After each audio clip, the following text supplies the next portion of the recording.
Heidi, are you ready? Yep. Ella? Yes. Carol? Yep.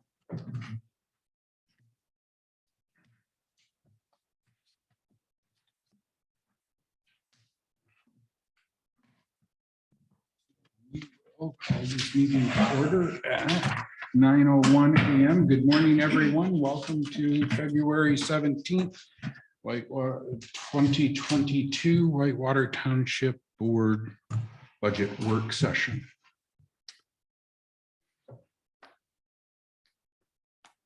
Roll call when ready. Bennett? Here. Goss, here, Pop. Here. Palmuth. Here. Any changes to the meeting agenda? Any conflict of interest? Good morning, public comment. Mr. Rebant, good morning. Any public comment? Yes, morning, everyone. I wanted to start off by thanking the board for the discussion with Chief Flynn in the last budget meeting. I learned a lot in the discussion, and for each of you that were participating, the questions you asked were excellent questions. And I think what was uncovered, at least to me, as just, I'll call myself a common citizen here, is that the idea or the situation with staffing is critical. And the time spent in that discussion, I think, was well worth every minute. I didn't stay around for the entire conversation, but staffing should be number one coming out of that discussion and that agenda, and how we get from potentially 8 volunteers back up to another number.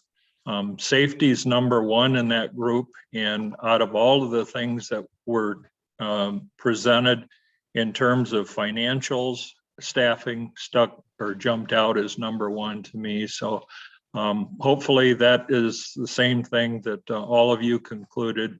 We're, as citizens, we're all looking at a safe way to operate our fire department, and the potential of one person going out on a response just sounds like a horrible situation, and we don't need to be there.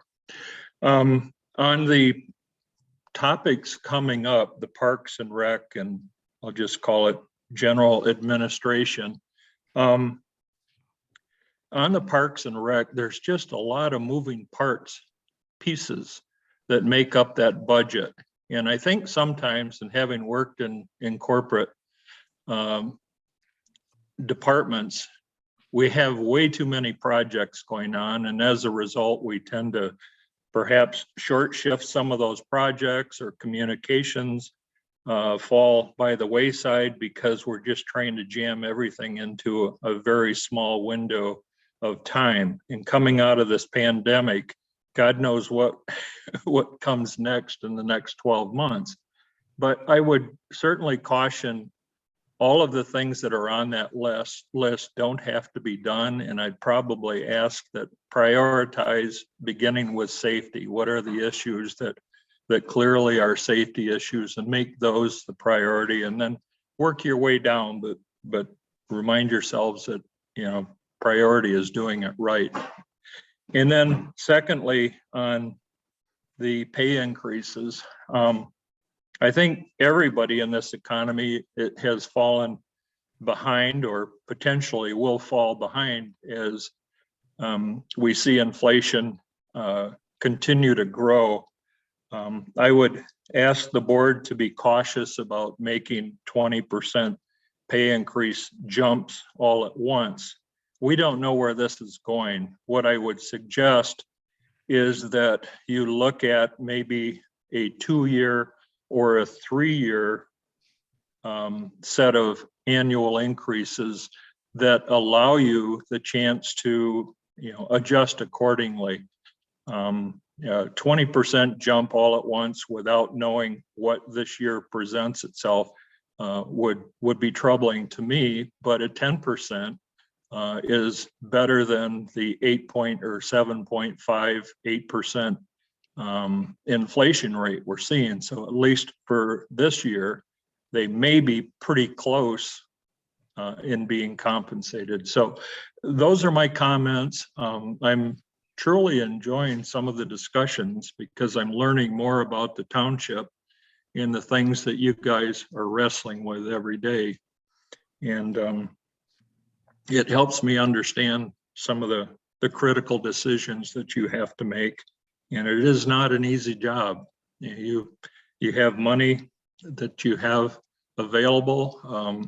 It's limited and you have to do the best you can with it. And I certainly see from that first meeting with the fire department that you're doing that. You're asking the right questions. So keep it up. Thank you. Board, I have a question for Rod. May I have some lateral? I mean, we don't normally do that. It doesn't matter to me. I think we should ask questions whenever we need to. Della? I don't care. I don't care. Rod, Yes. in review of the video of the last meeting, you had requested some budget documents in advance. Yes. Are you looking for those? No, I did get those. So it allowed me a chance for a month or two to look and see what past practices were. So it was helpful. I see things that I would do different, but I think if you continue to say safety is the most important thing that you can deal with, we need to set that tone, or you need to set that tone early on. And then secondly is just limit your tasks to the things that you can deliver. You know, the historic department or that budget just seems like that's one I'd cross right out. Yeah, that's an obvious one to me. But as these go on, I certainly love to have more discussion with you. But you're on the right track. Okay. Just wanted to make sure your quest for information had been realized. Yes. Thanks, Cheryl. Moving to here in the Township Hall. Any public comments? Hearing none, we'll move into our budget work session for Park and Recreation Fund. Well, you all received the proposed Park Fund and Recreation Fund budgets. And yes, we do have an ambitious project schedule. Some of those things cannot be delayed because of commitments we have and recommendations we have received. And as far as wages, we are in an employees market. And so every single business out there is struggling to get employees. And we have to stay competitive with our wages or we're not going to have employees. So whatever increases, whatever percentage increases those are, is not so much relevant as the fact that we need to have competitive wages so that we can attract rangers to work in the park.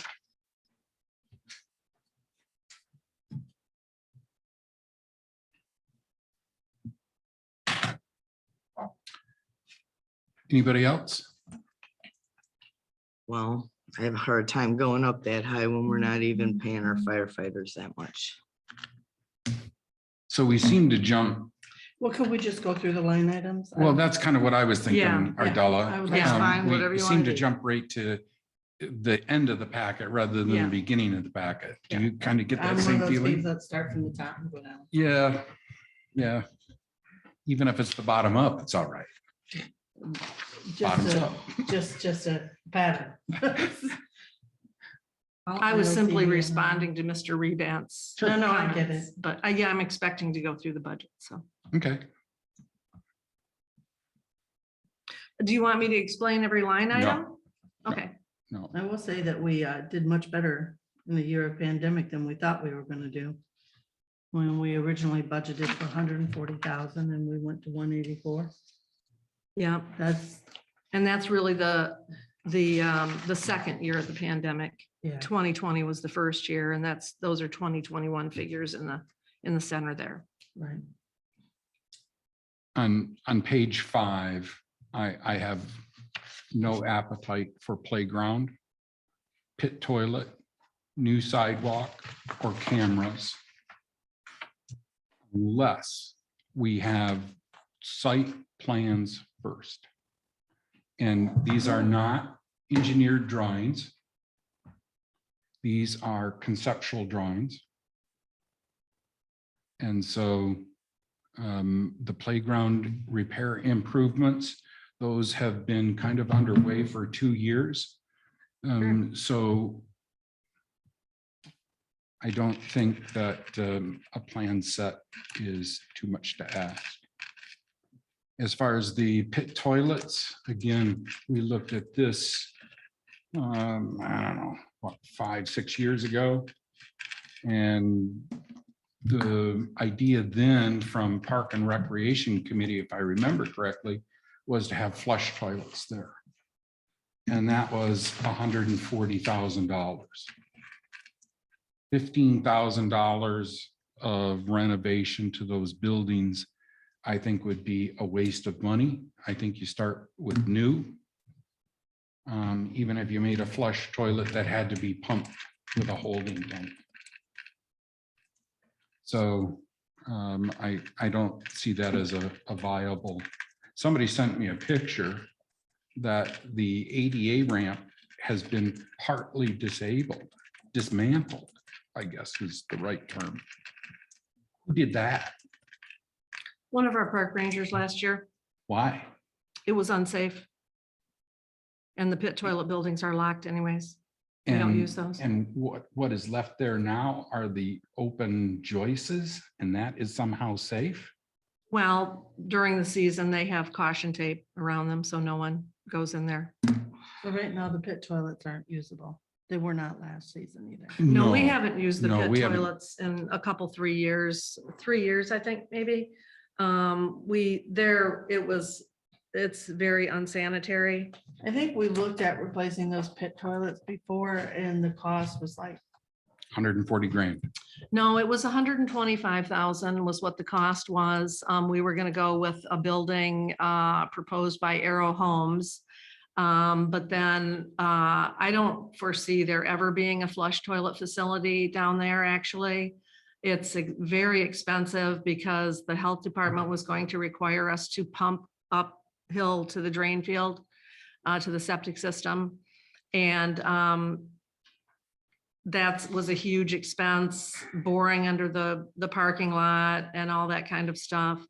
And so what the proposal is for the 15,000, we've gotten one estimate. The building is in very bad shape. The roof is in bad shape. It needs to be cosmetically fixed up. But what we want to do, and we've gotten some estimates on this, is take 2 handicap toilets and put those in the enclosures. If you've ever been to the pit toilet building, you walk up and there's a bathroom on the left, right, and one on the left. And so we want to actually install 2 ADA handicap portable units in there. Gamosiers will still do all our pumping and cleaning and all so it's very that. similar to what Ron was saying. They're actually going to be flush toilets. No, they're not flush toilets. They're portable porta-johns. They're porta-johns. You don't flush those. Okay. But we would still have them maintained the 2 or 3 times a week that we have them cleaned in the height of the season. But this is really a much more economical way to go than I mean, 15,000 compared to 125,000, and that was a few years ago. That's not anything the park can afford to do anytime soon. And this is a fix to get them. that there's The bathrooms building down looks real bad. There's been pit toilets, I'm sorry, there's been portable toilets down there, but we would like to get away from renting portable toilets and just have our own, buy 2 of them. I've gotten a quote from Gamosiers, and we can get 2 for just under $4,000. And then the first quote that we've gotten about renovating the building with the new walkway, everything ADA accessible and all that is about 10,000 to renovate the building down there. So this is a much more economical option. And then we won't have pit toilets or portable toilets sitting there in another location. We're using the building that was put down there for that. Why wouldn't you spend 5,000 just to knock it down and get rid of it? Why would you put a building inside of a building? Not really a building, it'd be the toilets. Yeah, it's the whole unit. You just slide the whole unit in there is what the plan is. Because replacing Without that the building, door? I'm sorry. Without the door on it? Yeah, the door would be off. The door that's there right now would be off, and then the portable toilet would be slid in there Like I With- said, a plan. with the door flush, with the opening now. And we can get a plan. There's no problem getting whatever's required. We're just appropriating the money right now. We're not spending it. We're not spending Yeah, it. but it somehow So- turns into that. And I'm just, Well, but I'm just saying, so replacing that building, we already looked into that, and that was $125,000. Okay. So for 15,000, we can have the building refurbished, something that looks nice, something the park can be proud of, and have our, handicap toilets down there for the public.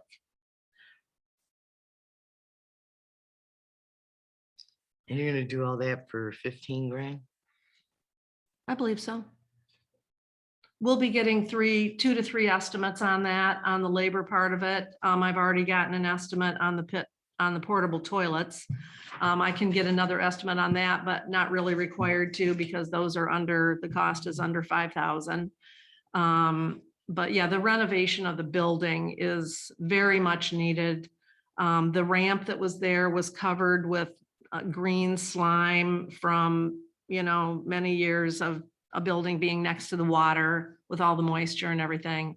And so, But honestly, I'd rather have the building there with the pit toilet inside it where there's room to move around, because many people take their kids in there and try to stand in one of those little pit I don't- toilets with your children. well, it's still I don't know gonna how be big the a handicap enclosure, toilet's Della. gonna be. It's still gonna be the enclosure. They're still gonna be in the enclosure, but the handicapped ones are much more spacious than the regular ones. And you walk right in, you don't have anything you have to step over or anything like that. The entry is flush with the ground. The outside door to the building would still be there. No, that would be removed. So you're gonna have the door on the pit toilet inside the building.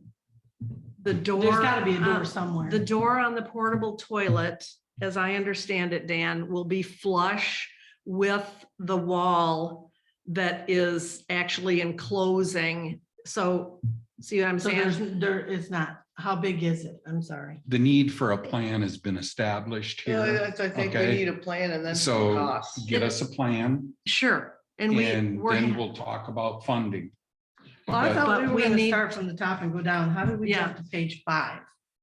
I That's thought that's what we were gonna do. that's And the- all we're that's the doing, first- and all first we're page where doing is numbers are, right? appropriating the Well, money. Don't know that. That's what- Well, It says page 1 here. And it starts in the funding area, the revenues, not in the expenditures.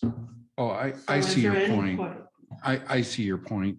I kind of felt that what Cheryl had put together here was reflected in these line items above. But I understand. I apologize, Ardella. You're right.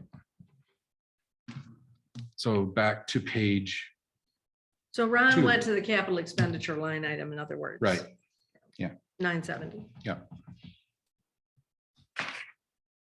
so do we have back on electronic packet page number 2? 590 grants, is that where you're at, Ardella? Mhm. Okay. My apologies.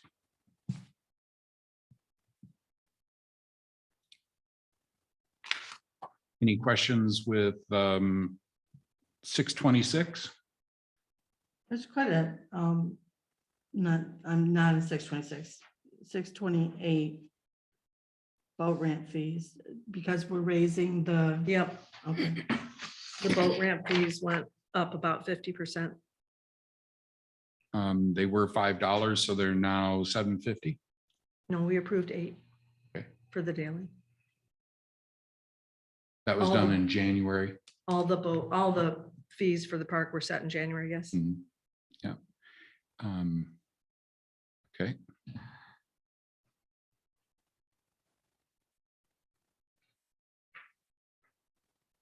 and we're not looking to put any grants in this year, right? I mean, I'm hoping to write a couple grants with the tribe, but I don't want to put anything in there because I don't know if it will get approved. If we do, it'll just be bonus money for the park. So where would the waterway grant come into play? Well, the waterways money, we've already, well, no, we haven't received it. But that money is in fund balance. In our fund balance, which isn't in the budget document. So yeah, that's true. We will be reimbursed for expenses, right? Up to 200,000. But I haven't put that in here. I guess I should have put that in here. I could put that in here. And then Isn't that Yeah. considered a grant? Yes, yes, it is. We could put in like, I don't know, I'm not sure what expenses we're gonna get. But we could put in, I don't know if I should put in the whole 200,000 because I don't think the whole project will be done this year. did you do that last year? No, I didn't. I didn't show that actually. So. I just don't want to show it twice.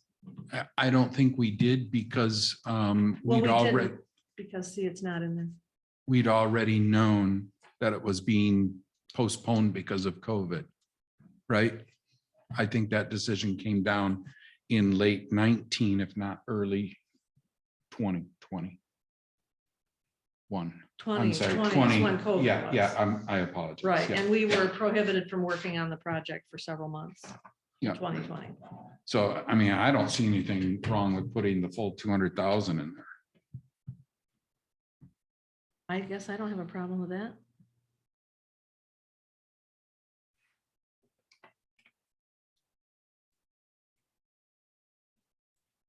I think you're going to be surprised when that job actually gets quoted out, how much it's going to be. Oh, yeah. Mhm. Yeah, and that's why I put some more money towards it out of the park fund balance in 970. Our Well- commitment was 200,000, but I've put 240 in there. So boat ramp fees, that was where we left off, and then we circled back to grants, shirts and hats.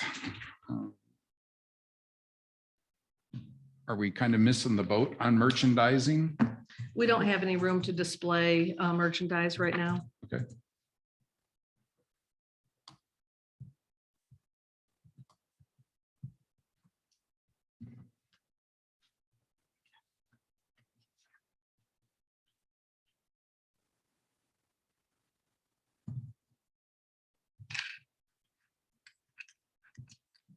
In a new ranger station, we can add that.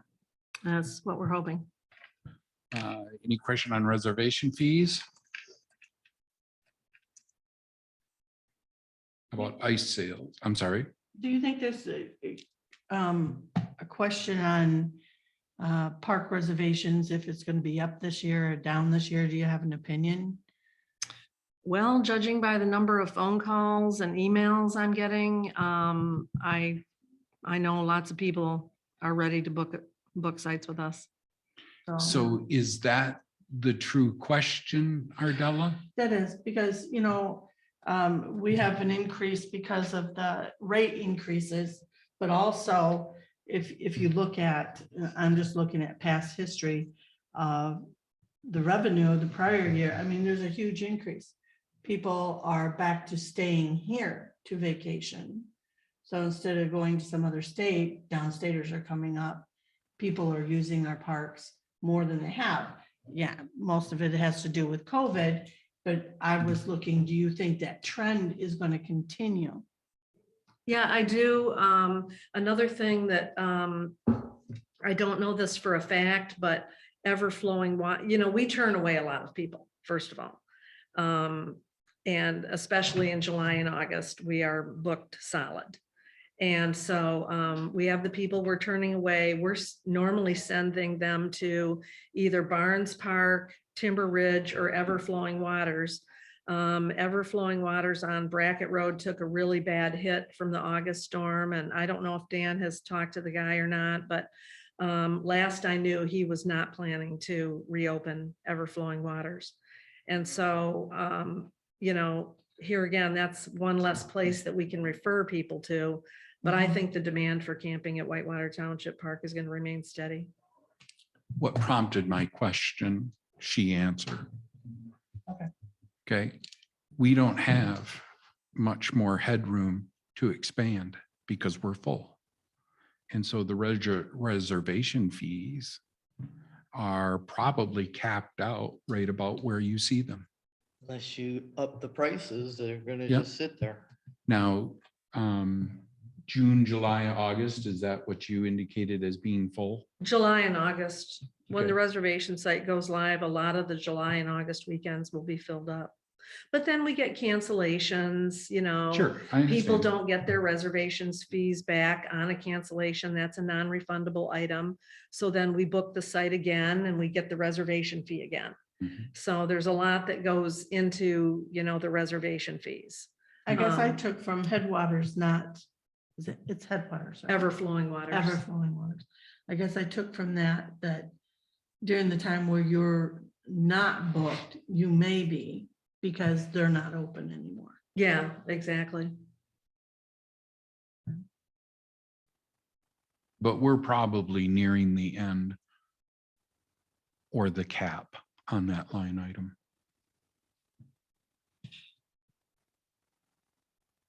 It's hard to tell. Are you good with Because- reservation fees? How about ice sales?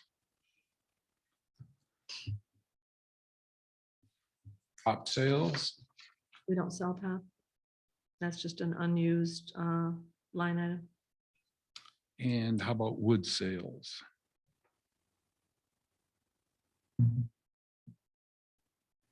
Shower fees?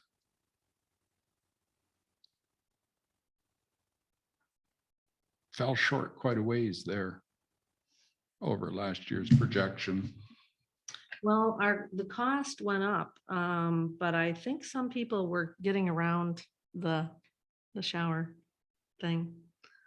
I'm not sure exactly how, but we found some things in the coin boxes that were not money. So. But we did replace the coin boxes last year. So yeah, that was when we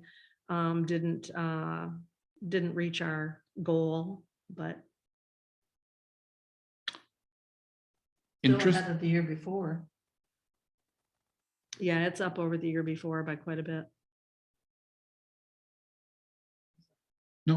no, I was just trying to keep things moving. Interest earned, I think, is going to be aggressive, especially if we do get some construction underway. And, you know, the grant will be reimbursement, so we're gonna front that money, basically. And so, I mean, $400 is $400. But I think that's an over projection there. What figure do you think? Again, whether we change it from 400 to 200 or 100, it's not going to make that big of a deal. It's not a significant. Right, it's not a budget significant factor. item, but I think we just need to be cognizant that we're going to be spending potentially spending a lot of money. So the interest bearing revenue is going to be much lower.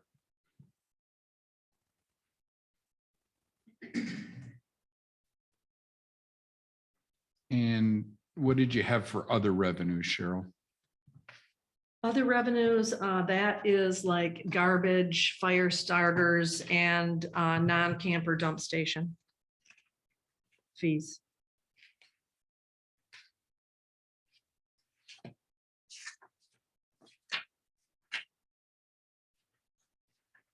And what do you charge for garbage?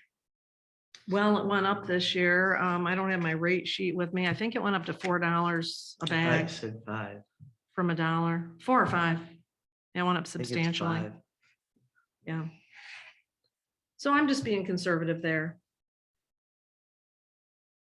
Our dump station fee went up also. Fire starters, we not raising the price of that. They're little cupcake looking waxy candle things that have gotten popular. We pay 50 cents for them and sell them for $1. Any other questions on revenue thus far? No, I'm good. Okay.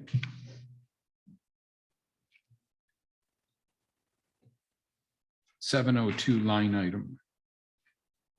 $7,000. Does that include your raises, Cheryl? Yep.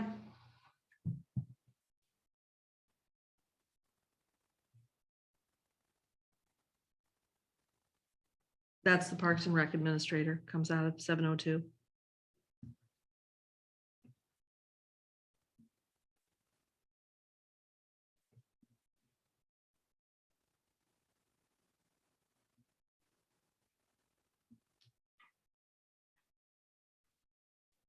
And the same for 703. Yes, that includes the increase. Wage increase for rangers.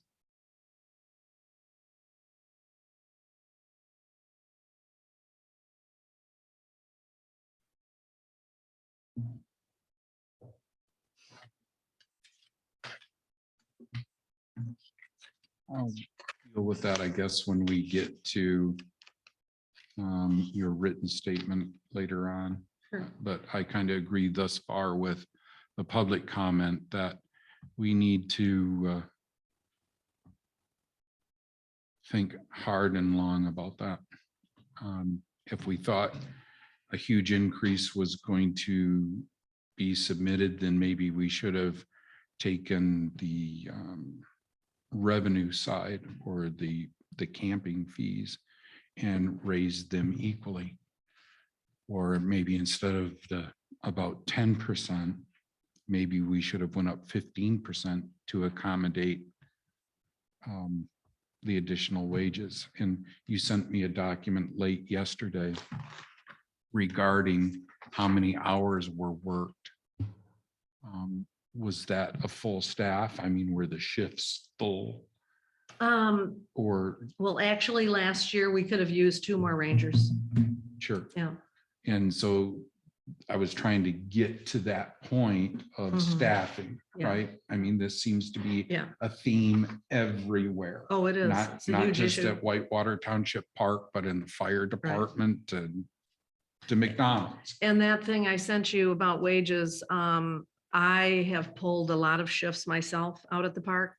And that does not include, for instance, I worked 30 hours, I believe it was, Labor Day weekend. So we have our college students go back to Right. school in mid-August, and so covering Labor Day weekend. And I see it as the park administrator's duty to help out with covering shifts when we're short of people. And so after a full work week here, I did pull, I think 3 of the shifts were 8 hours, and then I think one was 6 hours or something like that, the Thursday through Sunday of, it was either Friday, it was 4 days anyways, but just in 1 week, I had, 30 hours out there. Of course, I'm on salary, so I don't get paid anything extra for doing that, but that is part of the Park and Rec Administrator's job to help out where needed.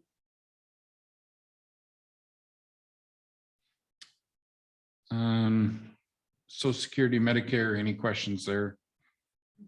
Office supplies?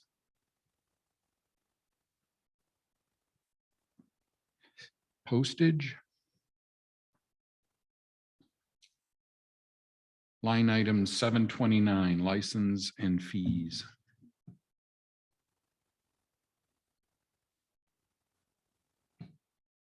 Fuel and oil.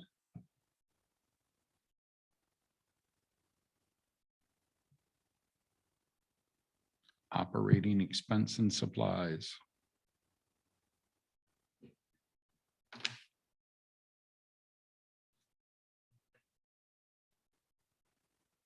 Cost of ice. Here again, I think that this is probably not the year to cut out some money out of this particular line item. I think we're going to start seeing delivery fees again, you know, truck charges and stuff like that. We've already been given our cost of ice for this year. Oh, have you? Oh, yeah, Okay. we All get right. that very early. And this will be the third cost increase that we've absorbed without raising the cost of ice. But so they let us know very early. I think I knew in December.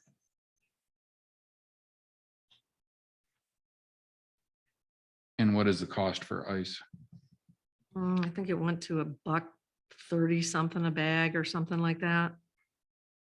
And of course, we were selling ice for $2 a bag. Now it's going to be $4. Well, that definitely covers the increase. Yep.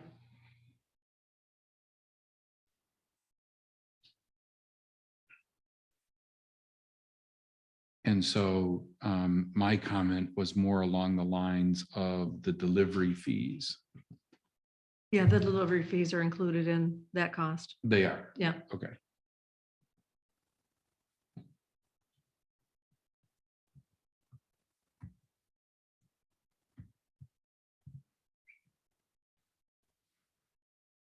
Do we already have a vendor for the wood? Yeah. Using the same guy we used last year. He's very reliable, but his cost is going up $1 a bundle. So our cost also went up $1 a bundle. Our fee, I should say, also went up $1 a bundle. And the bundle is how much? We're going to pay him $5. We're selling it for $8. And it's already bundled. It's already bundled. We stack it in front of the ranger station. We sell it as they come into the park. Usually, we deliver some wood, you know, if they're there for a few days and they need Do some you more wood charge or more something if you like deliver that. it? We don't charge a delivery fee. So this is one of those items that how do we comply with our purchasing policy, which says, you know, if we're going to spend, I think like 15 grand, Mhm. we need to get sealed bids. So Well, we just do purchase orders as he delivers. It's just like buying toilet paper Right. and janitorial supplies. but we don't go over the $15,000 in any of those line items that I recall. This one we do. What is the purchasing policy? Is it 15 or 20? 20 I think for it's sealed 20. bids. 20 for sealed bids? Okay, so we're not there yet, but No.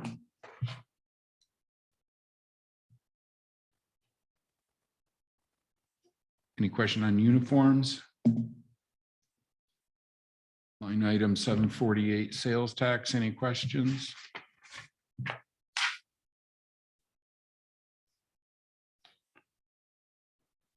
Credit card processing fees.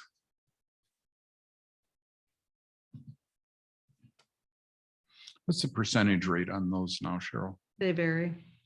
We take 3 different cards and they have the things, the reports that we get, they have tons of different percentages, and I actually don't know what the total percentage is, but I usually don't add 1 them up, point. but they're minuscule little amounts that add up to maybe like 2 or 3% or something like that.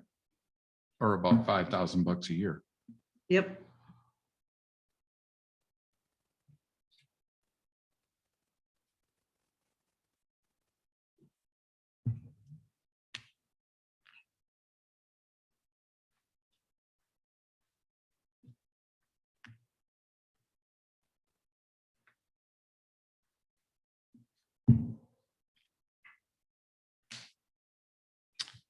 Any question on medical professional services?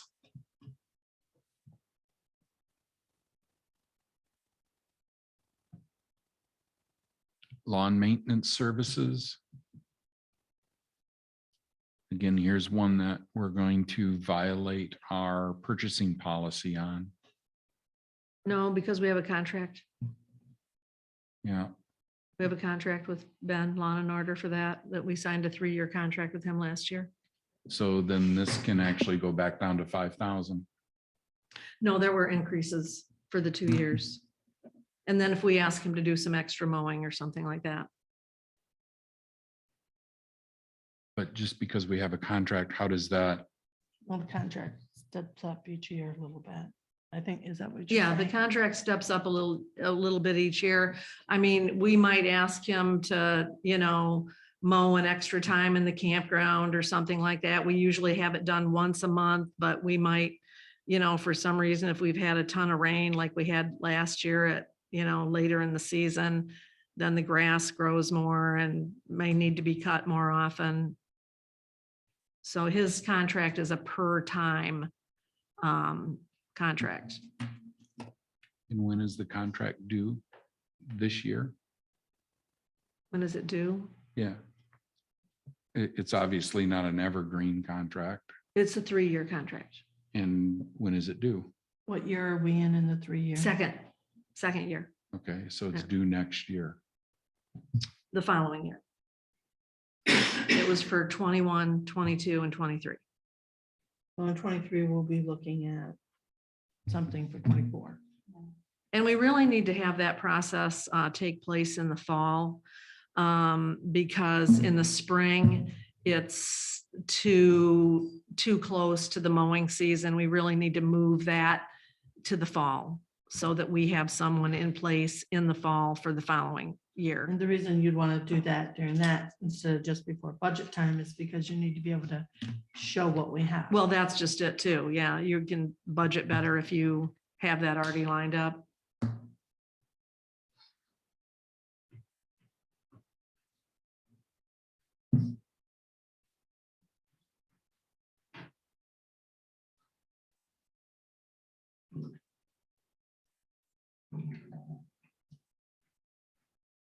Any question on waste removal?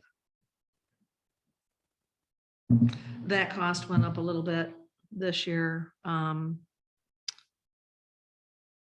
Those costs are always going up for, it's GFL now, I think, is the name of the company. American Waste sold out and they have new costs. And that affects the other budgets too, fire, township hall.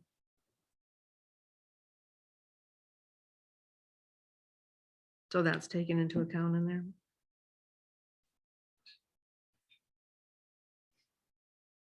Septic services? That's the pit toilet stuff. That's the pit toilet, and also pumping the first tank of the septic system for the bathhouse, which actually we didn't get that done this last year, so you're not seeing that expense in there. It got too late in the season by the time Gordy Frazier got out there. And so that will be done this spring, but it'll be in the next budget. It won't be done before the end of this fiscal year. So there would be a higher, I forget if it's several $100s, something like that. So that figure is a little bit, the 3189 is a little bit low because that expense is not in there. I think that first tank's like 2,000 gallon tank. Yeah, we get it pumped every year. You do. Yep. That's Gordy Frazier's recommendation. To So pump that every year. during We've been doing shutdown, that for 5 or 6 years. during shutdown, they always measured the sludge and they wouldn't pump below 12 inches because that ruins the anaerobic action or whatever? Well, I don't know, Gordy Fraser is the engineering company that manages the septic system out there, and that's their recommendation. So, Wow. That's changed. well, it was left to go too long there at the beginning, and it got too thick. And so their recommendation is that we get it done every year. We weren't getting it done in like 13, 14, 15, and it got, like I say, where they said we just need to get it done every year. I always get a call from Eric at Gordy Fraser after he's been out there and shut the system down to let me know if there's anything that needs repairs before the next year or something like that. And we haven't had anything that's needed any repairs, but he does always say, please get the first tank pumped. So we do.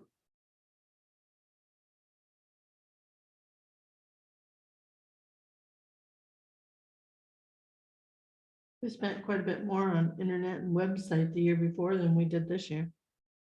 Was that a setup year or something the year before? Did we have a lot of changes or something? That was when the new park website came into Okay. being, was that year. We had that website all redone that year. And those costs are always going up too. The hosting fees and labor fees to program the park online reservation site.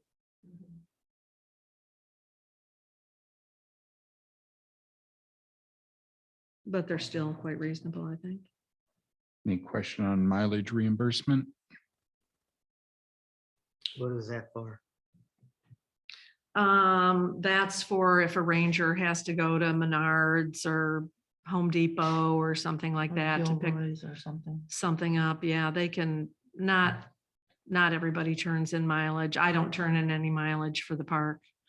Even though I have, for instance, this last year, we had several KSS orders that didn't meet the minimum for delivery. So I went and got them, but over on Chaos Road, but normally I schedule that on a Friday and I'll run a couple personal errands as well. So I'm not gonna charge the park for that. Our mileage is minimal.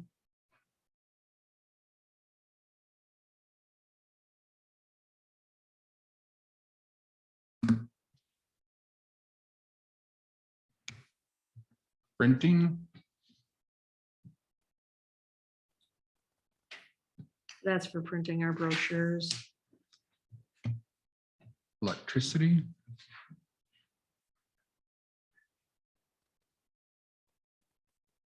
Yeah, that's gone up. Uh-huh, another fee, up. We didn't Mhm. raise costs good enough here, people, but okay.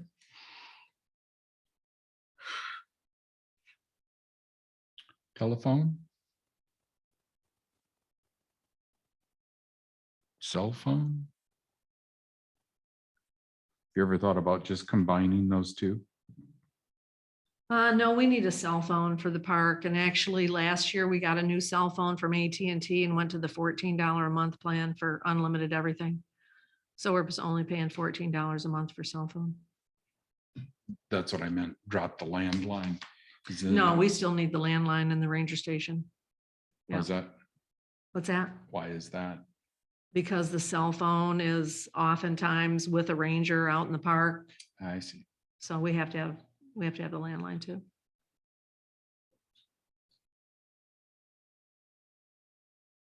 Questions on propane? You sure that's gonna be enough? That is way low. Well, we had the tank filled at the end of last season. Cherry Propane, they always give us the best rate, you know. I mean, we can raise it up a little bit. I don't think it needs to be more than 15. The year before it was only $7.93. You want to go to 15? I'm just saying, I don't know if anybody else in this building heats with propane, but I do. Yeah, And I've seen it. Just like the electricity. Oh, surprise. yeah, So you want to go to 15 on that line item? sure.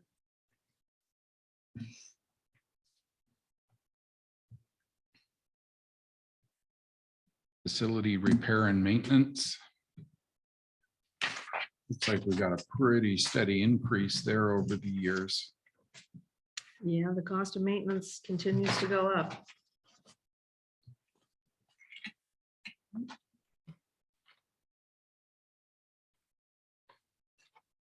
Any one particular item? Nothing goes up a lot. But for instance, you know, Hearst Mechanical starts up and shuts down the bathhouse every year, and their cost has gone up a little bit. That's reflected on my detail page for line item 930. Other things go up a little bit. You know, we're just putting some money in there. We need a new lid for the dump station. That's going to be about $850. The lid is, the metal is so fatigued, it can't be fixed anymore. And so that's going to be about $850. That's not actually even including the labor to install it. That's just the cost of the lid.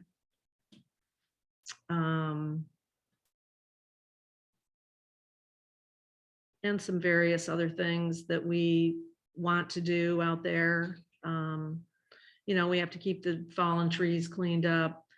Every year we wind up doing some road work because we get a torrential rain and that washes out, you know, parts of the road that What are, happened when you have gravel roads? yeah. We really ought to repave or pave at least the inclines. Well, that's going to be a cost that I don't think we can bear yet. Maybe in the future, we can get like the main road done or something like that. I don't see us putting that in the budget for this year. Well, the main road is, do you mean Park Road? No, no, Okay. I mean, I'm talking about campground roads. Okay. These are campground roads, interior campground roads. This isn't any, the road commission does all the work on Park Road. And that may stop Well,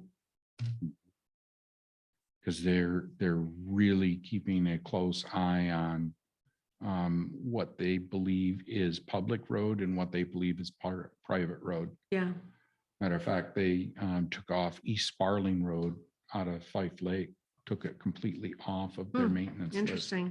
Yeah. Well, they've been pretty good to the park. They get down there and grade quite a bit, actually. So if they don't, they hear from campers. So, Equipment rental, any questions?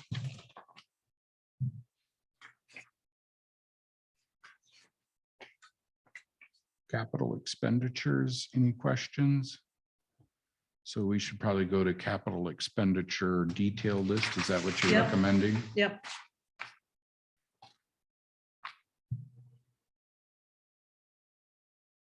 We need a new well. Yeah, we were advised of that last year. That's a verbal quote of about 8,000, but we'll have to get a couple quotes on that. How big is that well? It 2, 4 inch? 4-inch well. And I believe that's the recommendation for a new well too. But the main thing is that apparently the motor on the other well is oversized for, I have some notes on it. I haven't read them in a while. There's something with the motor is oversized and it's sucking too much water. It's not keeping up. You know, sometimes we have low water pressure in the showers and in the bathrooms. So they said we need a new well. And that was a estimate that you were given? A verbal quote. I have Okay. to get, you know, some of these things I have already gotten written estimates on. That's one I haven't. What line gotten a item written are you estimate on, Ardella? I'm looking under capital expenditures, 970, her detail page. I'm line number 45. Gotcha. And we skipped down to that point because we've already discussed the other ones, in Well, your you said you opinion? wanted to talk about 970. I Capital thought, expenditures. Okay, so we went to the detail for that.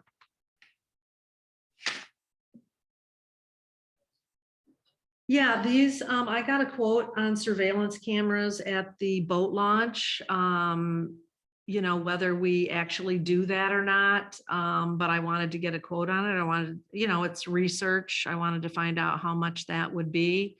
We do have issues at the boat launch, especially on holidays. Every boat ramp has issues on holidays with, you know, increased traffic at the boat launch, people who have been drinking, that type of thing. There's something about being on camera that makes people act a little bit better. Yeah. And really what you're doing it for is for the police, because if somebody has violated a law or something, you can hand over the surveillance tape to them and they have, you know, some proof of what happened there. The park rangers aren't really, you know, they're not like enforcers down there, you know. They're not But trained for people, that either. and the, what's that? They're not trained for that either. No, they're not trained for that. They're not paid for that either. And so, you know, the police do have to be called sometimes. Sometimes the boaters themselves call the police out there. We had an incident where, I don't remember what date it was now, but we had an incident where a guy was trying to back his trailer down the ramp to pull out his boat. For some reason, he didn't set the parking brake and he got out of the vehicle. And of course, it proceeded to go backwards. He was able to jump into the truck, not close the door of, he didn't have time to close the door of the truck. And actually there was somebody pulling out a pontoon boat and there were people on the dock that were waiting for this pontoon boat. The guy was backed up. And the truck actually went up on the ramp. Well, the trailer went up on the ramp too. And the You mean truck the went up dock? on the dock. Yeah, I'm sorry, the dock. And jackknifed, thankfully, the trailer jackknifed, but the truck actually hit the truck that was sitting in the other ramp. And, you know, someone could have gotten hurt. Now the guy was taken to jail. The police were called. The guy was taken to jail. No rangers were around. I think there was a ranger went down there after it happened, but no ranger saw it happen. And it would have been nice to have some surveillance video of that incident for the police, you know. I would think it would also for us for liability, if we ever get sued for something, to be able Yeah. to have Right. that type of documentation of what actually happened, not, Right. PAR grant, it comes to mind. I mean, this is, yeah. Yeah. that's what they're all about is, you know, the risk mitigation. Yeah, that's a good idea. Should So- put in a grant request for that. Mhm. And the benches near the pavilion, that's a minimal cost. The new sidewalk on the east side of the bathhouse, that's a hill over there. So we would just like to, you know, just have a sidewalk there. It would be, it keeps the dirt and the wood chips and pine needles and out of the bathrooms. If you have a hard surface that you can walk on before you get into the bathrooms. The sidewalk that we did, what was it, 3 years ago on the west side of the bathhouse has been a huge improvement over there. And also any vehicle can pull right up there and let a handicapped person off. So that helped our ADA accessibility there at the bathhouse. Now this one on the other side would not be considered ADA because it's on a incline, you know, because the bathhouse sits on a hill actually, and one side of it walks out flat to the road, but the other side does not. So this would be a sidewalk going up a hill. Yeah, Downhill, actually. If you go down, you gotta be able to go up, Ron. Depends what way you're traveling. Some people never come back up.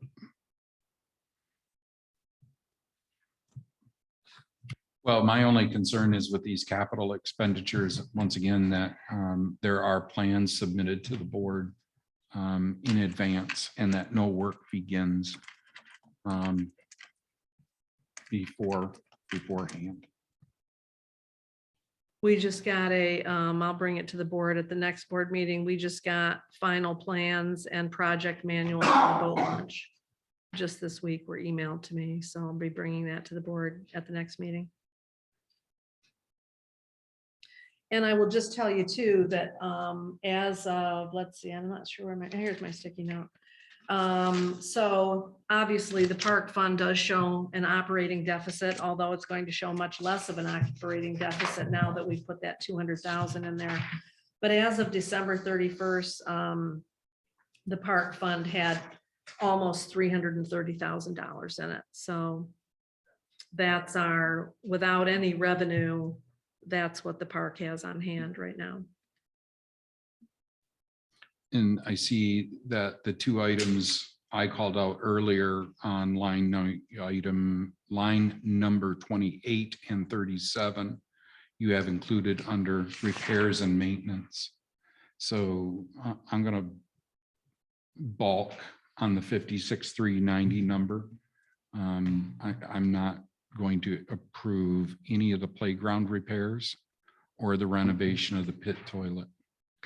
And the reason I'm not going to approve those or vote to even fund them is because I have asked for various documents, specifically a site plan regarding the playground. This is actually a redo of an earlier installation. So we're going to near $30,000 on that playground by the time we're done. Playgrounds are expensive, And that's, again, a Yeah. reason for a site plan. right? And as I review PrAC minutes, even PrAC doesn't know the number of venues that are going to be located in this playground. How can you not know the number of venues? Well, that's all been discussed in the past. Yeah, but see, this is where we fund it. And so I'm not voting to fund that line item. And how's that good for the park, Ron? It's good for the children park. in the park want and need a playground to play in. That's How is fine. it, how is it good for the park? I'm asking you to follow Oh, that's known fine. engineering practices. Right, no, This that's, build, that's tear it out fine. and rebuild is Yeah. not good for any of the children, Cheryl. So well, all you're saying is that you want a site plan review right. before the money is expensed. Is that what you're saying? No, because she's already said that she's going to have engineered drawings created for a different park on the dugouts before we even see what the design looks like. And Isn't that the reason why we have the Park and Rec Advisory Committee? They do the design, they recommend to us. yep, Mhm. but we still have authority on the decision. I don't think we need to micromanage it though. I don't Ron. think we are. I think for we some- are. For some if reason, okay, we- that's fine. If we. I'm not going to debate it. I'm just going to tell you that I'm not voting for this I as it understand that. stands. So, However, I see that, I don't see any abuse in funding happening in the past or in the future. If you say, and we vote as a board that we want to see these things before the expenditure, it happens. Because we say as a board, that's what we want. To not plan for the expenditure is stopping the whole thing. And I don't see that as being a very responsible with projects that are already in the middle of. what did you just say? It's not being responsible to complete projects that are already in the middle of. Which we should have had a site plan for. okay, then I guess we should have not been cheap and volunteered to pay for this right out the gate instead of expecting the Park and Rec Advisory Committee to do the work for free, which is what you have done in the past. Oh, yeah, and you weren't on the board, so don't even talk about it. You don't know. We have You do know. never given them that expectation. And so you're right, we You are in the did, by middle of not- projects without site By plans. not finishing or giving them the money to be able to go and get those. By They're an not advisory committee. appropriating, by not appropriating the money in the budget, you're telling them, do it yourself or find volunteers. They are an advisory Sure committee. they are, but why aren't we taking their advice? Why, We do. why have them do all this work than to sit here and say, well, we know you've done all this work. We know you're gonna come back to us. We're gonna have to have final approval, but we're not doing it. Nope, nope, nope. We're gonna let it sit halfway done. That makes no sense to me. Well, the track record of the playground equipment is not very good. It's Even really the- easy to be quarterbacking from the armchair after the. I'm not quarterbacking from the Sounds armchair. like I it. sent, okay, then let's back up to the dugouts. I sent an email to Cheryl. I asked her several times, please step backwards, reassess before we have a mess. Now we have a mess in the dugouts. No, we So- don't. No, Okay. we do not. We do Okay. not. I think it's being The made to parks- look like it's a big mess, but it's Okay. not. You Okay, maybe should go to the Park and Rec Committee meetings then, because many of, these are the well, I tried projects. to go to the last two, but they seem to get canceled, so. Well, I don't know what to tell the you. January meeting was rescheduled and that was held. The one this past Monday, they didn't have a quorum, so the meeting was not held, but maybe rescheduled yet this month. I don't know. That's up to Melissa. But they get their lack of quorum meetings rescheduled quite regularly. So, but no, these are the projects that the Parks and Rec Committee is recommending to the board that they want done. They have been very adamant about getting this playground done in the campground for several years now. And are we going to ignore their advice about things that they're recommending to the board be done as improvements to Parks and Rec facilities? I don't think, why do we have the Parks and Rec Advisory Committee if we're not going to listen to their advice and look at the things that they want to do? I'm just simply bringing what I have put together as a proposed budget items to fund these things that the Parks and Rec Advisory Committee and the Rangers also want done at the park, because they want us to have a nice playground out there. The playground gets a lot of use. When I took office here and went out to the park in the spring of 2013, the only playground equipment out there was a rickety little residential wood unit that had been cobbled up in a couple places to keep it standing. And it had, I think, 2 swings and a little slide. I've got some pictures of it somewhere. That was the playground. Then it was Ron's idea that we buy the swing set, the merry-go-round, and the monkey bars from East Bay Township. He forwarded that information to, I didn't have that information. I still think that was a good idea And I'm, to refurbish it. and I'm And nobody's saying don't do the playground. We're not Right. saying don't do the All I'm playground, we saying just is want a I'm tired of plan. paying for it twice. Do a site plan. Do it according to We'll get proper engineering we'll documents. get a site and- plan. Well, And it's not so much. then we'll and- talk about funding. And it's not so much engineering documents, it's that you're complying with the use zones. I That understand. was where we got into trouble, is we didn't space the play structures out enough. And we got into trouble with the use zones. Now you can go to tons of other playgrounds, even newer ones, and find that they are not complying with the use zones either. And I agree, we need to comply with the use zones. We need to comply with the landing zone material and all that. I don't necessarily agree that we need an engineered drawing for that, but if We need you to want follow an the rules, engineered Steve. drawing, then we'll get an engineered Nobody said drawing. engineered drawing. Again, you're manufacturing these hurdles. I'm not manufacturing anything. I know site I plan. know what the Parks and Rec Committee has recommended. I know what, I go out there and I see kids playing at the playground.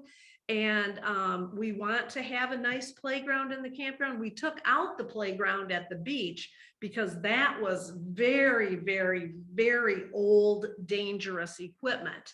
We took all of that out. And we haven't even discussed putting in any new playground equipment down there. This is So- something that we need to appropriate the money for so that we can work towards getting a playground that meets all the safety specifications for playgrounds. No one is saying that we're not going to meet the safety specifications for playgrounds. There's no one is trying to go around the safety specifications for playgrounds.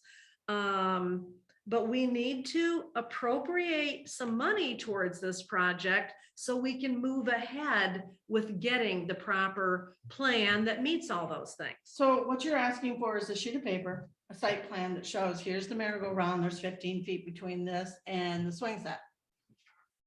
And all the other pieces of equipment, which follows the guideline that says this is where they have to be so many feet apart. And then you will feel like we're not going to do this again because this is the plan. Is that what you're Yes. saying? Yes. Okay, so Even- I propose, Even in the last Park and Recs Committee meeting, maybe not the last one, January, they had questions. How come we don't have a slide? So Cheryl has already somehow authorized hundreds of yards of fill, 4 feet in some places, to be placed, building supposedly what's going to be the format of the playground. So how do you The build the board found? authorized that. That was in our Yeah, last that's- budget. yeah. Last year, the board approved that project Yeah. in May of 2021. Not It's going in the there. minutes. Not it's- going there. It's well, if in it's the in the minutes. minutes, it's in the minutes. You can't And, change and that. this My last, proposal is that we come, because we're not voting on each fund. We do that I at the understand that. very end. We'll get you the site plan. It'll be there before the end of the budget is voted on, and then we should be fine, right? no, we don't need the site plan before the end of March, before the budget. We are simply appropriating money before. No, I understand that, but he Right. wants a simple site plan. I don't think that should be too hard to do. We know the size of the playground out there, But right? I would provide that when I'm asking for the expenditure of the Well, money. He wants it now.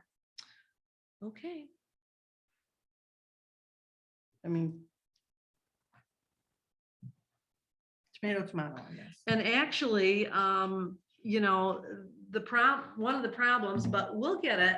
But one of the problems with that is that the Parks and Rec Committee was going to have input on, they have the budget, but they were going to have input on this budget and maybe some changes to this budget, because for instance, I haven't put any money in here for a slide. Now, we did that a couple years ago and then we never got the slide because we didn't have anywhere to put it, because the use zone wouldn't have been there for it. So that's fine. We didn't do it. But, the Parks and Rec Committee likes to weigh in on this budget too. And we thought we were going to have a meeting this last Monday, lack of quorum again. And we do need an alternate appointed for that. And, but I'll work as hard as I can to get some kind of site plan for that and the pit toilet building But that really doesn't affect appropriating the money. This is not an expenditure. This is reason an it aff- appropriation. The reason it affects appropriation is because you claim that this construction that's already happening has been paid for or somehow funded by the board. It was. And you also made the same comments to Prac about the dugouts. Now, we may have funded X number of dollars to a specific vendor for a specific design. But once you determine that design is no longer what you want, then the new design and the new price has to come back to the board. I 100% agree. But There's never you're- been You're any, going to an engineered drawing first, Cheryl, and that's not where this process starts. well, I think we can speed the process along, and once you see the Okay. dugout design, you know, I don't know if you're an expert on dugout design, but, I'm sure you are well, I'm by just, now. well, we've gotten, you know, a couple different estimates.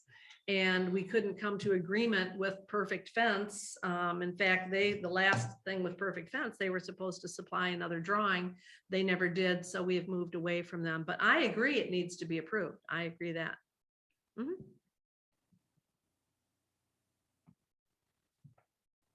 Any other questions? Shirley, you didn't put swings on here. Are you having swings? The swings are not moving. Are you adding handicap or ADA swings? Or are you just Nope. leaving straight swings? We already have swings. We have a swing set and swings. The answer is not at this time. Right? Right, yeah, we don't have, they're already there. At some point, are we thinking about adding like a 1 or 2 swing for ADA for the For handicapped babies? children? Or is We- space limited? We don't have handicapped kids that come to the park, honestly. We just don't get a lot of handicapped kids that come to the park. You know, that would be a cost benefit thing we'd have to weigh. Well, like up in Elk Rapids. Not at at this Memorial time, Park. Right, okay, Right. but up in Elk Rapids at Memorial Park, Right, they have a couple of them up there and Right. I do know some people that use them for their children. yeah, So, I mean, maybe that's something the Park and Rec could look at for the sure, future. yeah, definitely, yeah. Do we have I'm not handicap? saying Do we it's- have handicap parking, Cheryl? Just answer the Handicap- question, yes or Yes, no? we do. Okay, so please refrain from making ADA statements. You don't know if a handicapped kid is coming to your park at all, because a handicapped person can look absolutely normal and be handicapped. So don't make that assumption, Cheryl, please. And just for the record, I was not laughing at handicap. I was laughing at the fact that we have no handicap venues. Why would they come there? Well, you have So- handicap parking, so if you have handicap parking, they're gonna come. Well, you know, we have had under consideration, but it's not in the budget yet, to make a path to the beach also for handicapped, and we can only do so many projects at a time. And so that's something that has been discussed at the Park and Rec committee meetings too.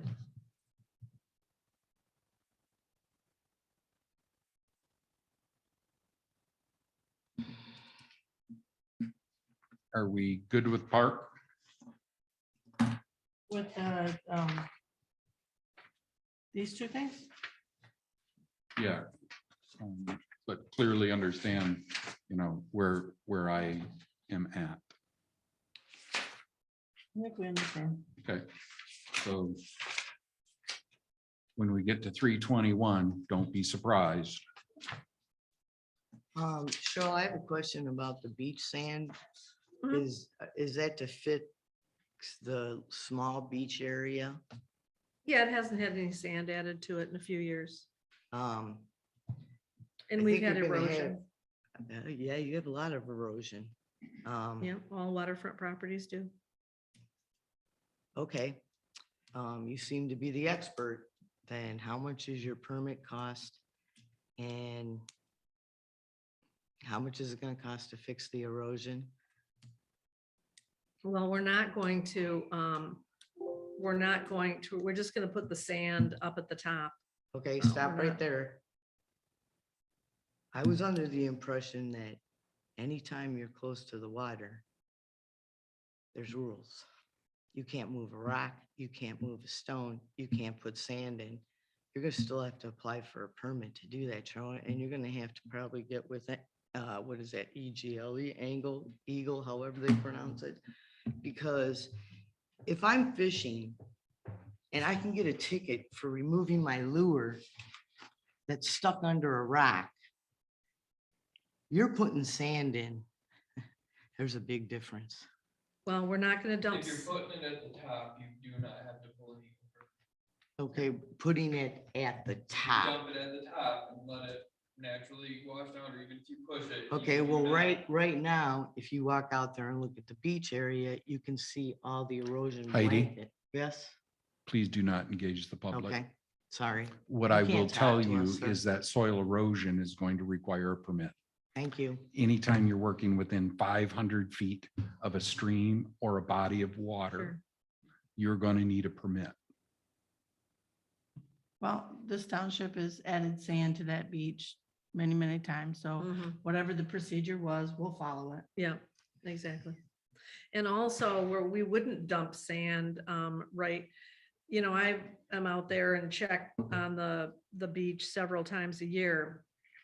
And when you've got the water that's coming up to where the rock barrier is, that's covered with the fabric, when you still have the water coming up there, you wouldn't even want to dump sand right there because it's just going to wash out.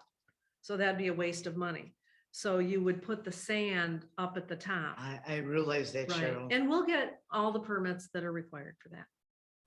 What I might recommend on that is Eagle has a webinar series about not simplifying your beach fronts. And they've got lots of images of how to do stuff, just like what we're talking about. Right, sure, And lots of plans. sure. So even if it does include an Eagle permit, they've gone and made those documents very simple for those people who don't want to build a seawall, for those people who want to keep a natural Yeah, area. Okay. So Yeah, if you would it- like links to any of those. I'm sure I can find them.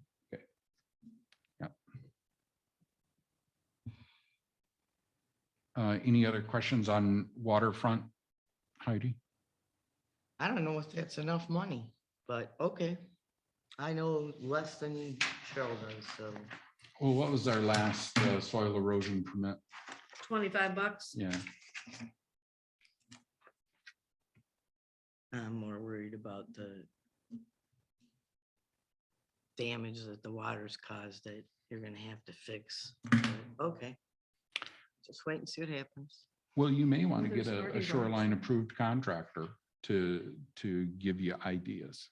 There's Grand It's Traverse bad, County Cheryl. is second in the state for award-winning designs using shoreline approved Well, contractors. we can look into that. I mean, there's not a lot we can do. There's already rocks there. There's already the fabric covering the rocks. And I mean, we could maybe put some, and see, there used to be stone, you know, covering that, but that has washed away. And what I'm saying is that and then there's the drop off there, right? Because of the rocks are large. So, but it's because of the high water that we've had the last few years. That's gonna cycle down at some point, just like it always has. It's a cyclical thing. And so as long as you've got, you know, it's, I guess maybe there's something we could put there, but anything that we put, we have to put into the water because the water's still coming up there. So that the water washes things away. So I don't know what permanent things you can put in there, but we can look into it. they're using man-made logs from coconut shavings. And they're tightly bundled, and then you actually stake them right where you want them. Mhm. So the wave action, And then the children walk on them? yeah, I mean, All right. it's a pretty durable thing. Like I say, look at the webinars. That'll give you lots of ideas. Right.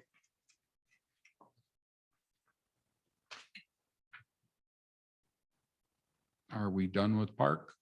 I think so. Cheryl, you put a lot of work into this. Thank you. You're welcome.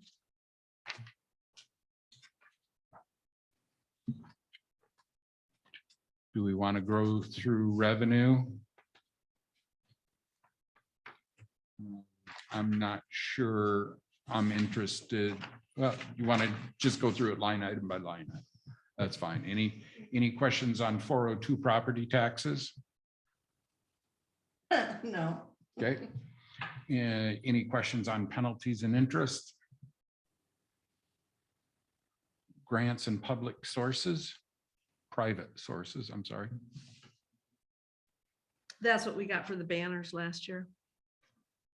And they're going to be bringing that back to us. A request to do that again this year. Okay. Any question on the pavilion rental?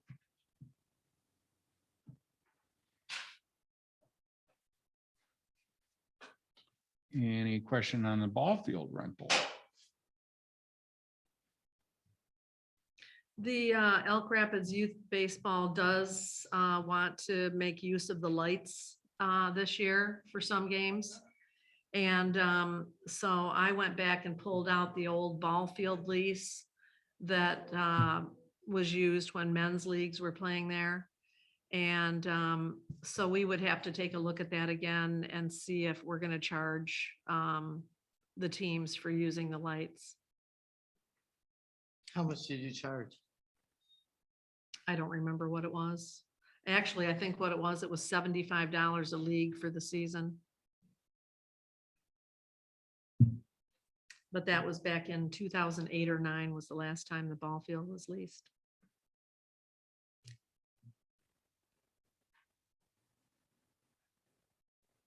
In advance of that question, how about if you send the lease to us? Sure.